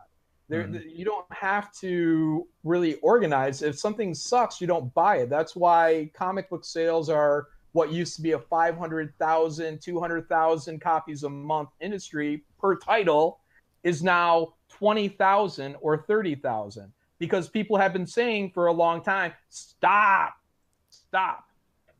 And they're saying, they try to blame that on digital comics, but digital comic sales aren't up either. No, so it's not like they just switched from paper to digital. They're just not reading it because it sucks. And you think with all these movies and stuff coming out that would generate more interest in comics, but people will go and look at it and they see this SJW baloney and they're not interested in that. Well, when you see a movie and you see who Spider-Man is or the Avengers are, and again, Marvel is trying to correct this now, these people may have gone into comic shops and said, yeah, let me see about Steve Rogers. And they're like, well, how about the Falcon? And they're like, well, that's not who my kid was into in the movie. They want to learn about Steve Rogers. Yeah, but the Falcon is black. He's the new Captain America. Yeah. So I actually found out about the Captain America defending Antifa and that whole bit from Yellow Flash, actually. And I like in your video, dude, you started the video by saying, I didn't buy this fucking thing. I would never pay for this. Someone scanned the entire comic and sent it to me because I wouldn't pay for this shit. Otherwise, I wouldn't have read it. Is that true? Do you have fans who just send you scanned copies of this shit so you could read and review? People will send me shit, but I usually just always do physical because it's easier. Actually, when I did that video, I had the free comic day. They had the free comic day version. And that's what I used, and then I ripped it in half. That's fucking ridiculous. So I love this whole thing. I like the Iceman thing. It's almost so bad that I can respect it in a way.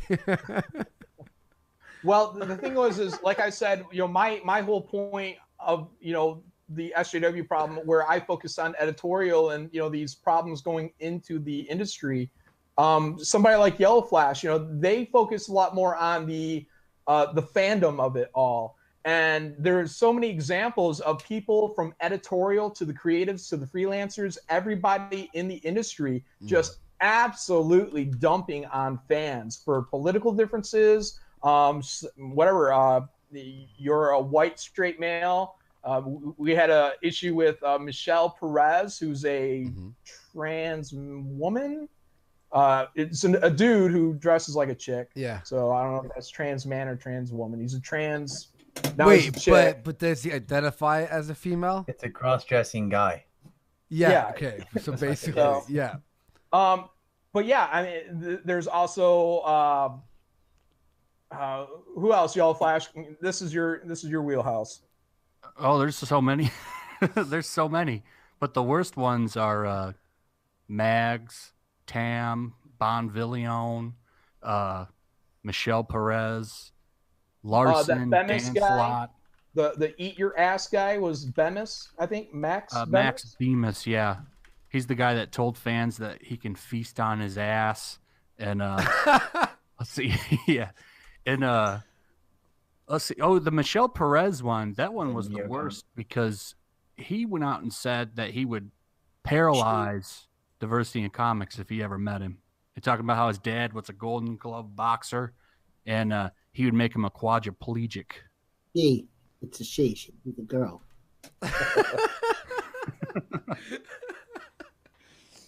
Also, I'm putting the link to John's Indiegogo campaign in the chat right now.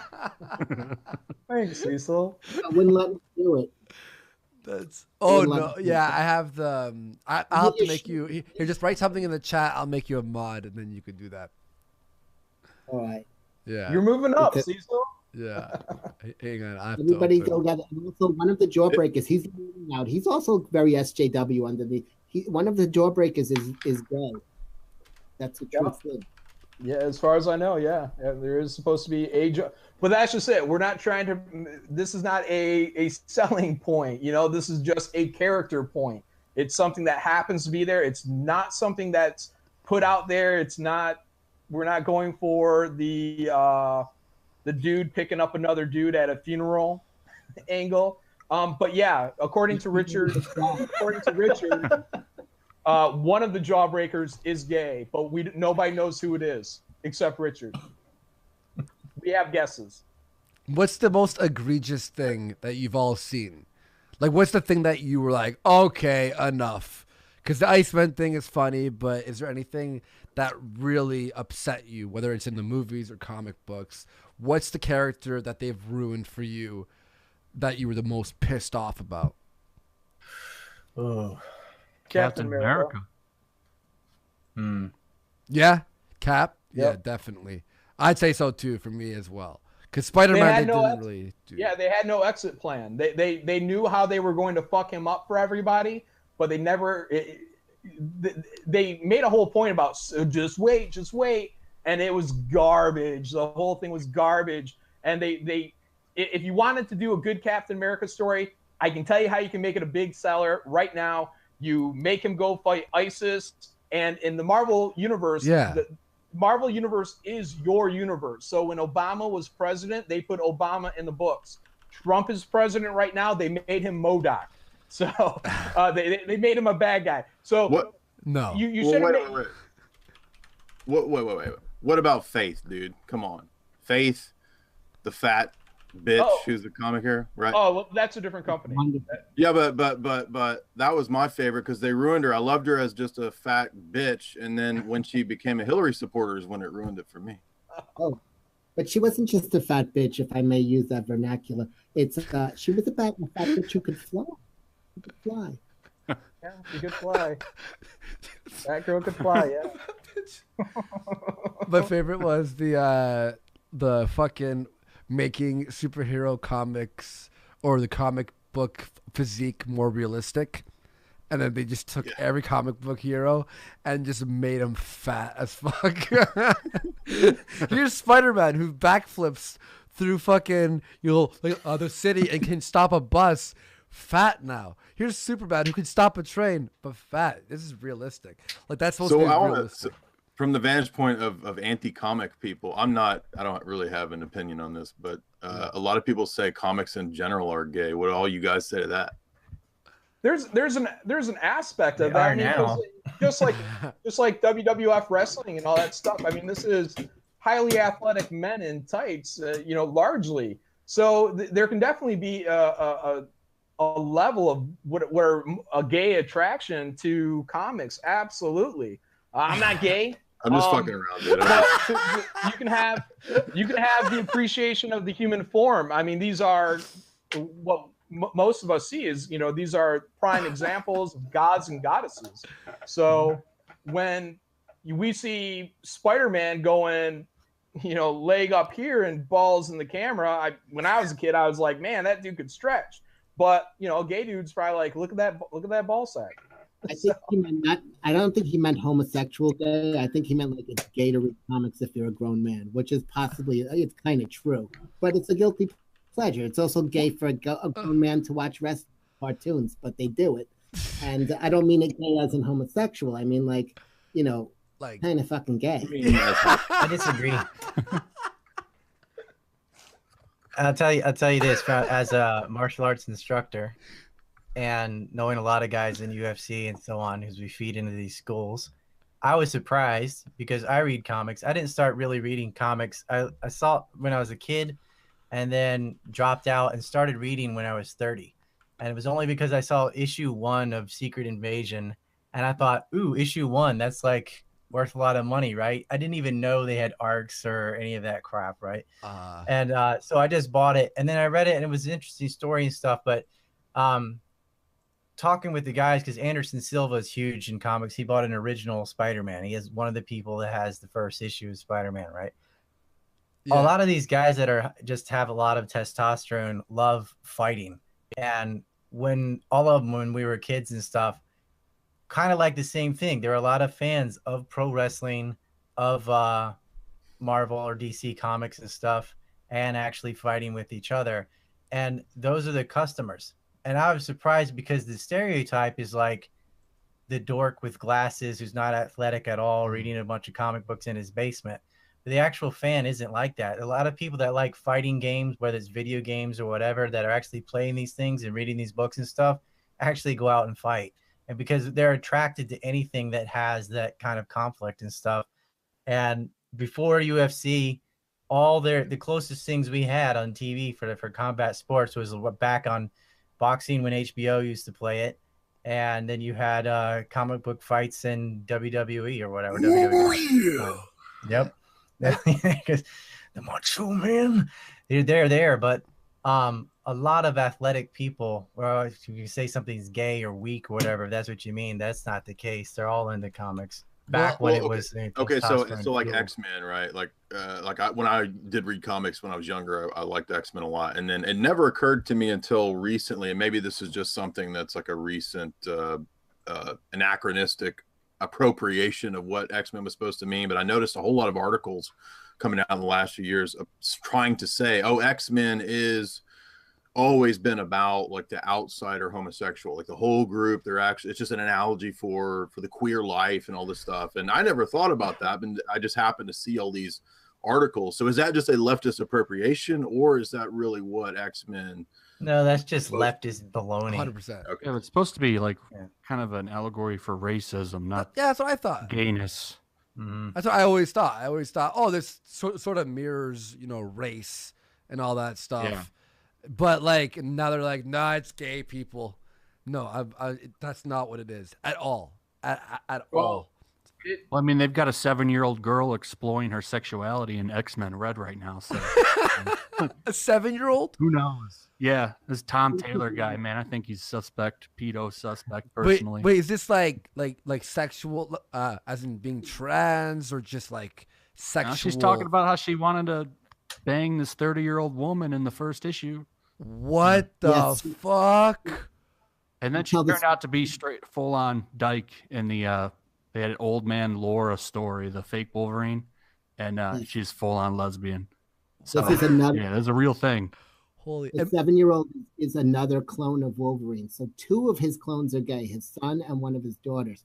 But that was a great, X-Men Red did a great thing. They actually took on one of the X-Men took on the gender pay gap in India in the first issue. That's the same book, yeah. It was such a good book. That's true. And I'm actually like, this is hilarious to me. I know I should be upset. I get to escape all this. I was so heavy into comics, but when I moved to Japan, it's very hard to. I like hard copies. I don't, not into the digital stuff. So I moved here 10 years ago, and there's plenty of great Japanese manga and comics too. Very interesting. Yeah. I put it on par with the U.S. So I got into that. But I think I got out just in time because none of these stories were like this back in like 2008. We had like Follow the Hawks and Secret Invasion, and on the other side you had like Blackest Night. And so there are some great story arcs that didn't have any of this BS in it. But apparently, like, I got out at the right time because it was the following years where it started really to degenerate into this diversity for the sake of baloney. That's so creepy. Like, it seems so forced that I'm imagining reading the panel where the 7-year-old's like, I want to fuck that 30-year-old. Like, what the fuck am I reading? Like, there's obviously some comics that show extreme scenes to like be uncomfortable and stuff, but that's obviously pandering to a certain group. Whereas something like a Kick-Ass 2 was like, you're like, holy fuck, this is the darkest thing I've ever read in my entire life. And that's trying to be dark. This is trying to just pander and normalize certain things. That's fucked up. On that weirdness tip, I remember like about 10 years ago going to a convention with one of my buddies who was a Game of Thrones artist. And we were walking into the Chicago Comic-Con, and I look over next to me and there's this pretty busty brunette chick, and my buddies, they're all snickering and laughing. I'm like, what are you laughing at? What are you laughing at? They're like, oh, well, you should hit on her. You should. And I was like, nah, she had like giant diamonds on. I'm like, who is this? Who is this? Right. So we end up walking by her the whole way. She walks off, and they're like, you were walking the whole way next to like the biggest porn star in the world. And I was like, what? They're like, yeah, that was Aria Giovanni. And I was like, what is she doing here? Well, turns out that the Comic-Con, that was like the first year they had this giant exhibit of like all the top porn stars at the Chicago Comic-Con. And I'm sitting here thinking that's got to be for the purpose of like messing with kids. And I mean, again, the point is that they knew that was like it's not just the nerd who can't get laid, it's also kids, I think. That's pretty intense. By the way, Edward. But by the way, they later stopped that. They later made. Yeah, no, that's very weird.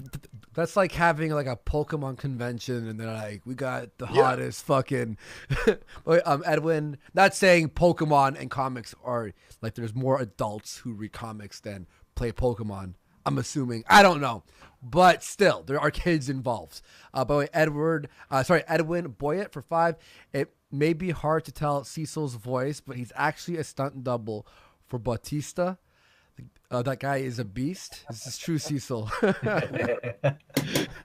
Jacob Bottomer for 5. Sometimes the only way to choke back your tears is to choke down a dong. In reference to Iceman. Wait, what? What did you say, Cecil? That was sort of poetic. It was Andy M for 5. Andy is the old man Laura Dr. Doom wanted to take her body over and become a woman. Wait, in the old man, Laura Dr. Doom wanted to take her body over and become a woman? Old man Laura. Yeah, that's true. He wanted to lure her there so that he could implant his consciousness inside of Wolverine's female clone. Yeah, that was Dr. Doom's master plan. Hey, I have a question that's plagued me. I have a question for you guys, all of you guys that are comic masters, and especially Ryan. This is a serious question. You guys know who Oswald Spengler is, the philosopher, the German historian writer guy, by chance? No. All I was just wondering that I've always heard that that Lex Luthor was based on Oswald Spengler. This is not a joke, it's a serious question. And I thought maybe you guys could confirm or deny that. I don't know. Because he's bald and he's Spengler. I'm looking at a picture of him. He looks just like fucking Lex Luthor. So maybe, yeah. I never heard that before though. I like that. By the way, just real fast. Back on the Doctor Doom. His master plan was to just take over a female body. That's it. Yeah. The future. Yeah, it's all about the women and the lesbians. Yeah, but how does that what is that? Like, how does that help anything?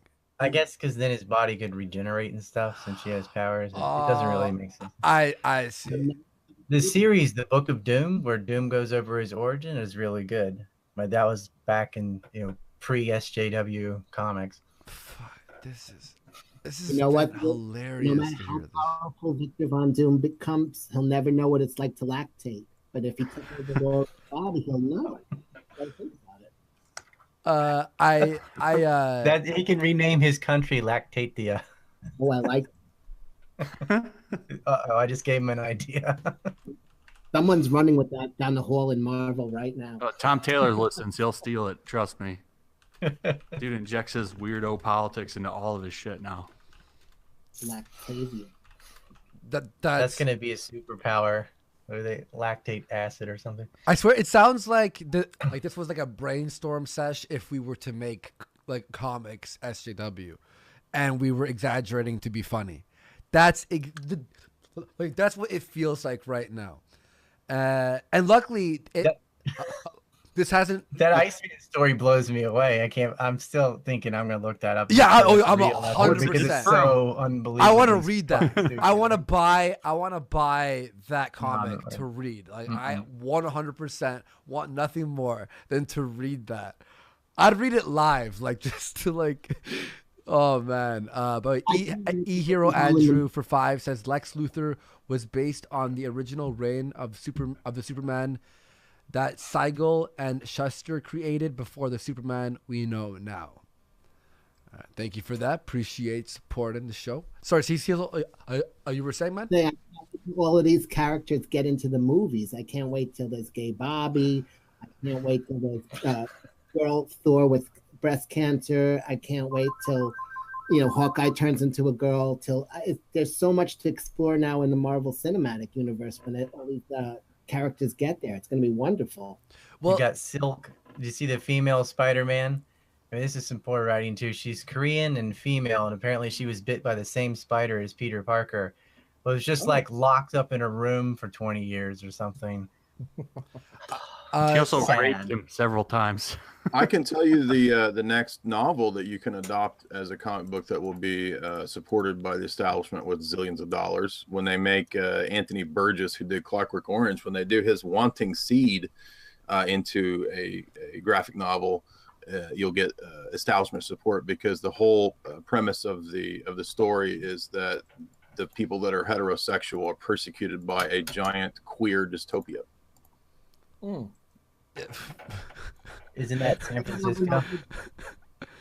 I really hope that this doesn't happen to games, to video games, because it hasn't really happened. I mean, I'm sure there's an SJW game, like around, and there has been attempts at it with like Anita or other, but mostly designers don't give a shit, which is beautiful. Because if this happens to games, I will fucking snap. Oh, they're coming for him. No, please no. To be a programmer, etc. It's a little bit harder. It takes some. We forgot one. They killed Andy. Also, we forgot one. One huge one we forgot is they killed Tony Stark in the comic books, and now it's a 15-year-old black girl, which is great. Oh my god! It sounds like you're making this up, but I don't think you are. No, it's 100%. I know. I 100% believe you. My brain wants to not believe you. Riri Williams, 15-year-old black chick with a huge afro, who got mad in her classroom when I think the teacher asked her what she wanted to be, and she's like, "I want to be like Tony Stark." And she's like, oh, you can't do that or something. Or no, she said, you can do that. And she's like, you're supposed to tell me I can't do that, basically, because I'm a black girl. And she got mad that the teacher didn't Oppress her. tell her. Yeah. Hey, real fast. Okay, some people in the chat, by the way, are saying games have been like infested. I'm not saying that there isn't that, but there's enough games that haven't been touched yet, and developers can't do that because, like, for example, I know with the new Battlefield, they're gonna have, I think, female black soldiers or some shit. WW2. Yeah, which is ridiculous, of course, but like EA is already the fucking shittiest company of all time. I'm talking about like most developers don't care about that because games are so expensive to make. They want to appeal to everyone, and if they get all SJW, the same shit will happen where their sales will drop, which they can't afford. Yeah, but that's the problem with an ideology, though, is nothing stops that. And once the ideology takes over, the money becomes secondary because nobody wants to get a knife in their back. You know, Marvel used to have balls too. You just let enough of these people get in the door and start influencing people, and money is the bad thing. The patriarchy, capitalism, all this stuff takes a backseat to the message. And if you're not buying the message, then you will be, you'll be on the other side. Yeah. So you're a bad guy. You're evil. I mean, this is all dangerous stuff, and it's all creeping into our society.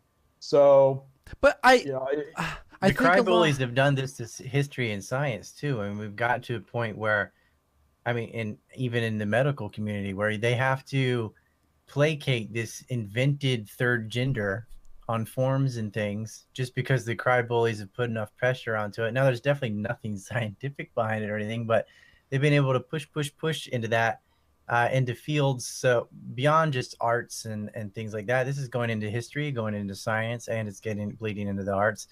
And comic books is kind of a staple and almost uniquely American thing. Like basically, Japan and America are the only ones that have thriving comic industries and this hero archetype. But they're going to kill it by doing this. So, I mean, the movies will survive and so on. And, well, they're going to kill the big leaguers, and it's going to end up with more independence coming because the free market will correct itself. People are going to still like the original style stories, and they'll flock to that. What do you think? Oh, sorry, go ahead. I was just saying there's something that happens when an extremist gets in, everybody conforms in that direction to the one nut or whatever. You know, if there's one vegan kid at the school, now they have to have a vegan menu and special lunch because of one person, you know, for everyone rather than, but Japan's the opposite. It's the tyranny of the majority. It says, hey, you need to just learn to eat meat like everyone else. That's their attitude. Or else you're fucked. Yeah. Comics and gaming too. Like Japan makes a lot of games, and if you try to do that feminist bullshit over here, they just laugh in your face. And we're like, it's no, the opposite over there. Bouncing titties. Yeah, it's the exact opposite. It's the complete. Have you ever played Persona 5? I don't know if you play games, but a Persona, man, there's some scenes in it where I'm like, this is excellent. It's just so fucking extreme to the point where I'm like, I don't see the West doing this at all. In Persona 5, what the characters do is they sort of like transfer into people's like souls, and that's the dungeons, and they have to like basically clean the person's soul from the inside because of the shit they're doing on the outside. And the first enemy is a teacher at your school who's sexually assaulting all the female students, underage students. And this is like shown very clearly, and it's creepy as fuck. And when you're in his soul or whatever in the dungeon, every enemy and like the dungeon is like modeled to his subconscious. So there's like statues of the girls who are underage in bikinis around the dungeon and shit. And I'm like, this is fucking, the West would never touch a shit like this, but it adds a creepy factor. an extreme factor, and you want to see what fucking happens. Also, one of your teachers is like one of those maids who dress up like half naked, and you could pay her to come to your house, and you're underage as well, and you're like, what the fuck is going on here? It's fucking Japan, man. They don't like they care fucking like it's zero shits given at all. It's beautiful. Well, I have a question for Ryan. Then, since he's in Japan, there was an article saying that ISIS is actually making its way into Japan because the women in the burqas can't be distinguished from ninjas, and that everybody's accepting it. Is that true, or? Oh, absolutely. I want to thank Nut Michael Hawkland for 10 knock. Thank you very much. Ben Cooper for $10 says, if they do SJW the games, I bet the mods would screw it over. Yeah, of course. A community of mods would definitely fix all that. Chicken Sith says, tell Andy how Riri started her career at MIT. She stole the armor and used it, and they gave it to her and praised her for it. Because she stole a bunch of parts there from their engineering stuff and built some shitty Iron Man armor. And they're like, "You're so great, you can just keep it." They were like, made the black chick steal shit. Oh my god, that's fucking. But Tony's in a cave. You guys know the game Street Fighter and Street Fighter 2, right? Of course, yeah. When Capcom made that, I mean, it was a huge fighting game, but they had a girl character, Kung Li from China. Yeah. And so people were thinking, how Chun-Li is, they say how progressive they have a female character. And I was sitting there going, no, they made the character from China a woman, saying China's best fighter was a girl. That's what the Japanese were doing. Oh, that's everyone else had a male or several. Oh, that's fucking good. That's funny. Oh, two ways to think about that, what they did, you know. Yeah, it's like a little backhand. And her clothing's torn off as she wins. Her boob pops out and everything. That's bad for every girl in China, so you'd have to learn to be a good fighter if you were a girl. Yeah. Hey, what do you think about the MCU announcing that they're gonna reboot X-Men? Did they announce that? Did they? Or someone said that, Fox, like or? someone might have leaked some info about the possibility of the X-Men being in the MCU. I think it was someone who works there or something. I'll have to find the article, but I did hear about that. That's because Disney is buying Fox. That's what it was. Yes. Captain Midnight, awesome channel. He did a video on that, and then he was saying, "Who would you want a Wolverine to be?" type thing. What do you think? Well, about they kind of in there already in the way that Quicksilver and Scarlet Witch were in Avengers. They're just not mutants. They say it was Loki's staff or whatever and wrote their way around it. But they're definitely X-Men, and everybody knows that. And they were already in the MCU. But. I like that, how they tried, it's just the twins. It's just Wanda and whatever that dude's name was, who, by the way, horrible acting job by that guy who did the Russian accent that sounded so fucking fake. He was kick-ass in those movies. I know. In Kick-Ass, he was all right, not the best, but I like how he was Quicksilver in the MCU, and then the Fox Quicksilver was played by his friend in Kick-Ass. Like, did you ever notice that? Yeah, that's right. Yeah, which that Quicksilver was fucking awesome. I really enjoyed that. That's my son's favorite character because of the way they did it so well done and all the slow motion and stuff they did. That scene where fucking the school's blowing up and he's saving everyone is incredible. Like, just fucking beautiful. I absolutely the scene with Magneto and Xavier, who don't have their powers, and the cops are there, and he runs through and he like pushes the bullets out of the way, and then he like sort of like pushes someone slowly, and he has to hold the song "Time in a Bottle" going on. It was a great scene. Yeah, he's running on the walls, he's chilling. I like how he has to hold the like that attention to detail where he has to hold the back of the neck of the dude as he runs, or else his neck will just snap when he moves him. Fucking beautiful scene.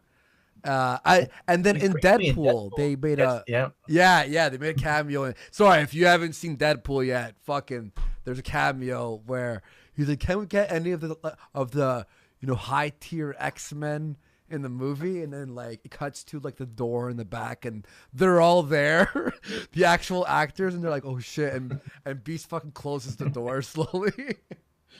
That was good. And Juggernaut was in the fucking movie. That was incredible.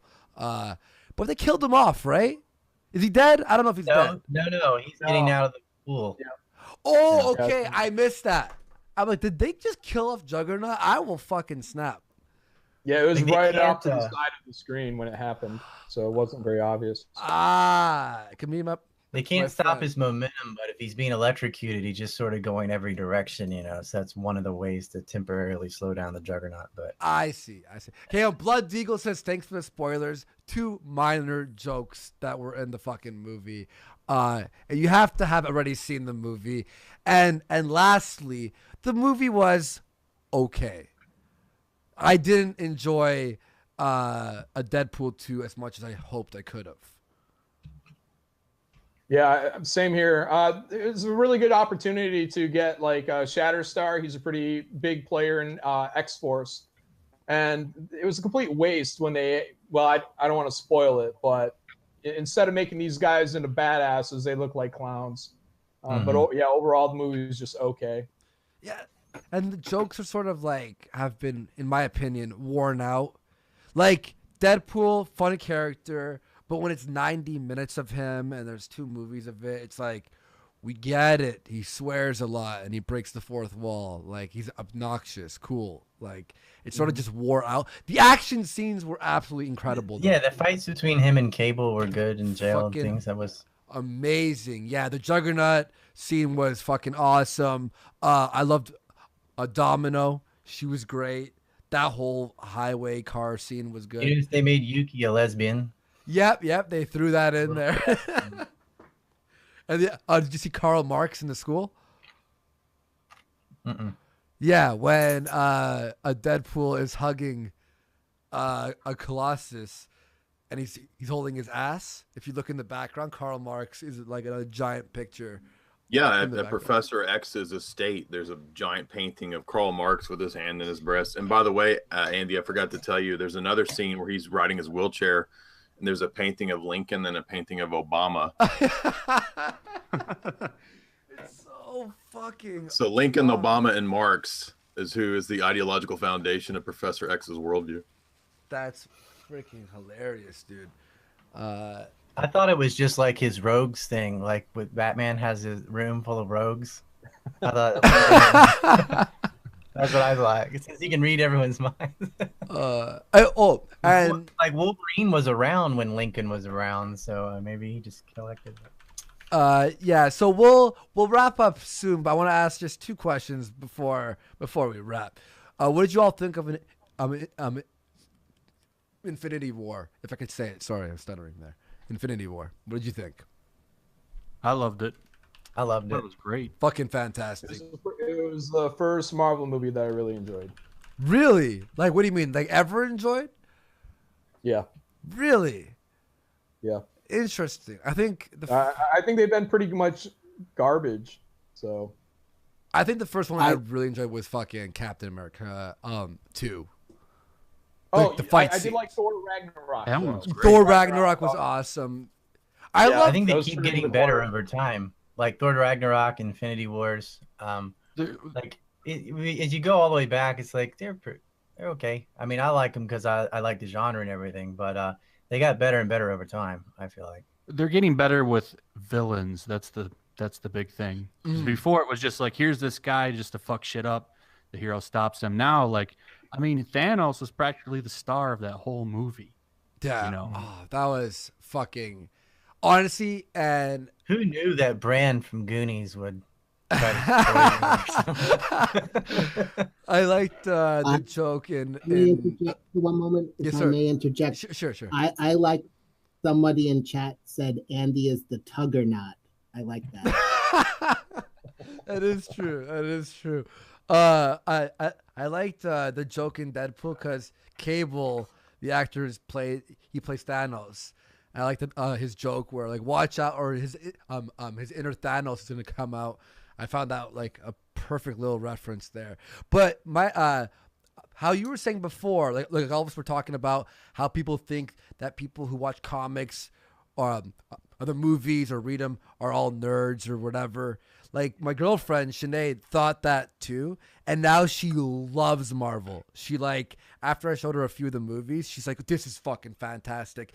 And not Age of Ultron, Infinity War, she cried multiple times throughout the movie. She's like, "This is so beautiful." She cried at when Thor comes in at the on the war scene and he flies in and there's lightning behind him. She's like, "I'm tearing up." I'm like, wow, it's so easy to make you cry. Jesus. So she loves them now in the movies. Sorry, I think Netflix has done that a lot too. It wrote people in with starting with Jessica Jones, but then Daredevil and Luke Cage and Iron Fist. But the SJWs had a fit about Iron Fist because it's a white guy who got trained in China and he's a billionaire. And they just I'm like, well, that's the fucking character. That's the Deal story. with it, That I'm not a big fan of Iron Fist. That show when he that show's terrible. Oh, when he I knew it was terrible when he backflipped over the taxi in the first episode, and it looked so green screened. I'm like, no, and the fighting's so slow. It's very like, could you have sped this up a little bit? It's like, hua, hua, hua. I'm like, okay. Well, there's definitely some twists like. Christine Hong, like who's probably going to be White Tiger or whatever. It doesn't make any sense. Like a normal person who's just a martial arts trainer is going to be fighting with the hand and stuff like that. It doesn't. With the Punisher, they did a great job. I mean, Punisher talked about the Phoenix program. It was talking about the heroin trade, a lot of things, real life political things. I love Punisher. Oh, and I couldn't get through any of them except Daredevil. No, the first season of Daredevil was pretty cool, and the rest of them. Wait, have you seen Punisher though? Like the first season of Punisher? Yeah. When I got to where he's got the computer guy on tied to the chair for the whole episode, that's where I stopped. Really, I found that too. Actually, what I couldn't stand I didn't like half the show is that Hispanic buddy cop chick and her cuck partner or whoever the fuck that loser was hanging out with her all the time. Don't let me hate Punisher. I'm just not interested in those characters at all. It's like, give me more of the Punisher and the crazy computer dude. Even Luke Cage. Worst show ever. The casting is so bad. Marvel has that problem. I don't know what level of power they have over the Netflix stuff, but when they cast black people, it's always got to be like these very weak Sunday brunch black guys that are going to come out. And that's true. Luke Cage they should have got some linebacker dude, some ex-football player to come in there and play Luke Cage. You don't have to deliver lines. Arnold Schwarzenegger showed that if you can't deliver lines, you can say one line, and that one line can become very powerful, and you can resonate. But when Luke Cage walks into a room, just like Arnold, everybody looks up and say, "Oh fuck." Now, this guy that they got to play Luke Cage, I mean, he looks like a GQ model. He's so soft-spoken too. Yeah, and the exact same thing with Rhodey. So, they hired the two most non-threatening, whitest black guys in Hollywood, Terrence Howard and Don Cheadle. And great actors, whatever. But look, and I don't know what Vin Diesel, is he half black? He should have been Rhodey, because if he would have been Rhodey, we would be watching War Machine Part 3 by now, and nobody would give a fuck about Tony Stark, because every time Vin Diesel opens up his mouth and he's like, "I'm gonna get these motherfuckers," everybody would be like, "Yeah, motherfucker." Yeah, exactly. He was so. And by the way, I brought this up last time. I watched the first few episodes of Luke Cage, and I'm like, this is fucking garbage. Hated it, right? And I his power is he can not be hurt, basically. So you could shoot him and he's not hurt. But then there's a scene. Skin. I'm sorry? Unbreakable skin. Yeah, unbreakable skin. Super strength. Yeah. So then there's a fucking scene that pissed me off so bad where he rips a car door off or whatever, and he uses it as a shield while people are shooting at him. And I'm like, that makes no sense. His power is you can shoot at him and like it's fine. So I tell my buddy this, and he's like, no way. So I put it on. This is like a week later. I'm like, watch this. I'm fast forwarding to the part, and they had removed that part out of the show, like on Netflix. I'm like, I swear to God, dude, it was here. And apparently it was in the trailer as well. But they removed the whole part because everyone's like, hello, you fucking idiots. I thought the point was he was trying not to kill people, and a ricochet off of him had hit pops or whatever, and so he's using the door to absorb bullets to not kill the bad guys or whatever, and just break their guns. Oh, is that what it was? But people just didn't think it through because he noticed like I can walk through these and the bullets will bounce off of me. But I thought that was just one question. The Jeff Goldblum character. What about Jeff Goldblum in the ass end of the universe? Now, what did you think of this in Thor Ragnarok? I didn't mind him in that. I thought he was good. I thought it was good. I enjoyed it. He was great. Yeah. He's all right. I thought it was funny. I actually fucking really. I am not a fan of Thor 1 or 2 because I'm not a big, gods in the. Like I was always like more of a. I enjoyed superheroes that I can see in real life, like Spider-Man. Obviously, Spider-Man is impossible, but you know what I mean, like a person on the street who becomes a superhero, and then having a god fly in from a different planet, sort of like for me was ridiculous. I'm starting to accept it more with Guardians and all that stuff. But Thor Ragnarok was the first like Thor movie. I was like, this was actually incredible. Like it was funny as hell too. I found it really funny. Yeah, it was hilarious. Yeah. Oh, real fast, I want to say Chicken Sith. Thank him for sorry, I read that already. Tyler Preston, what were experience with the Fantastic Four? I'll mention that in a second. But Donna Troy, thank you for the 2. I appreciate that. Kodo Kimanimina. So that's an intense name. For 5, the X-Men cameo and Deadpool 2 didn't make any sense. They're from the 80s, and Deadpool is set in present years. I did see that, but I still thought it was a nice touch. The Swamplands for 5. As a right-leaning guy, at some point, conservatives are going to have to start bitching and make their own content. I agree. Rusty Shackelberg says, Disky Fringo has the big gay. All right, thank you. The Bad Virus for 50 pounds. Thank you very much. Shout out to Ryan Dawson. Dude, get yourself a Bitcoin or a Monero address, and I'll personally donate to you. Thank you, Bad Virus, for that huge donation, and a really big donation as well from a Tubal Lizards. $100, man. Thank you so much. Says, much love, Andy. Keep doing your thing. Ryan and Jay, you're both geniuses. Followed you guys for years. Jay doing analysis of Holy Mountain. Also check out Jodorowsky's recent movie Dance of Reality and Endless Poetry. Actually pretty good movies. Thank you guys for those huge donations and for everyone who's supporting the show. And hit like if you enjoyed today's episode. I was having a lot of fun today. Are you going to take that $100 and get us all copies of Jawbreaker? Yeah. I'll put everyone's link down Andy, there. We should combine our audiences and sell a book for sure. Yeah. I don't know if you all know this. I did make a superhero movie in 2011. It's on YouTube called Dark Fist. I would have rebooted it now, but it did. We actually had a screening here in Mississauga where I live, and sold out 2 movie theater fulls of people. Cause I was still on YouTube in 2011. And it's about me. I play a superhero who's just really shitty at it, but he realizes if he beats up bad guys, he can steal their money. And he's poor, so he uses that to as a job, basically. So that was really cool. Dark Fist was really funny to make.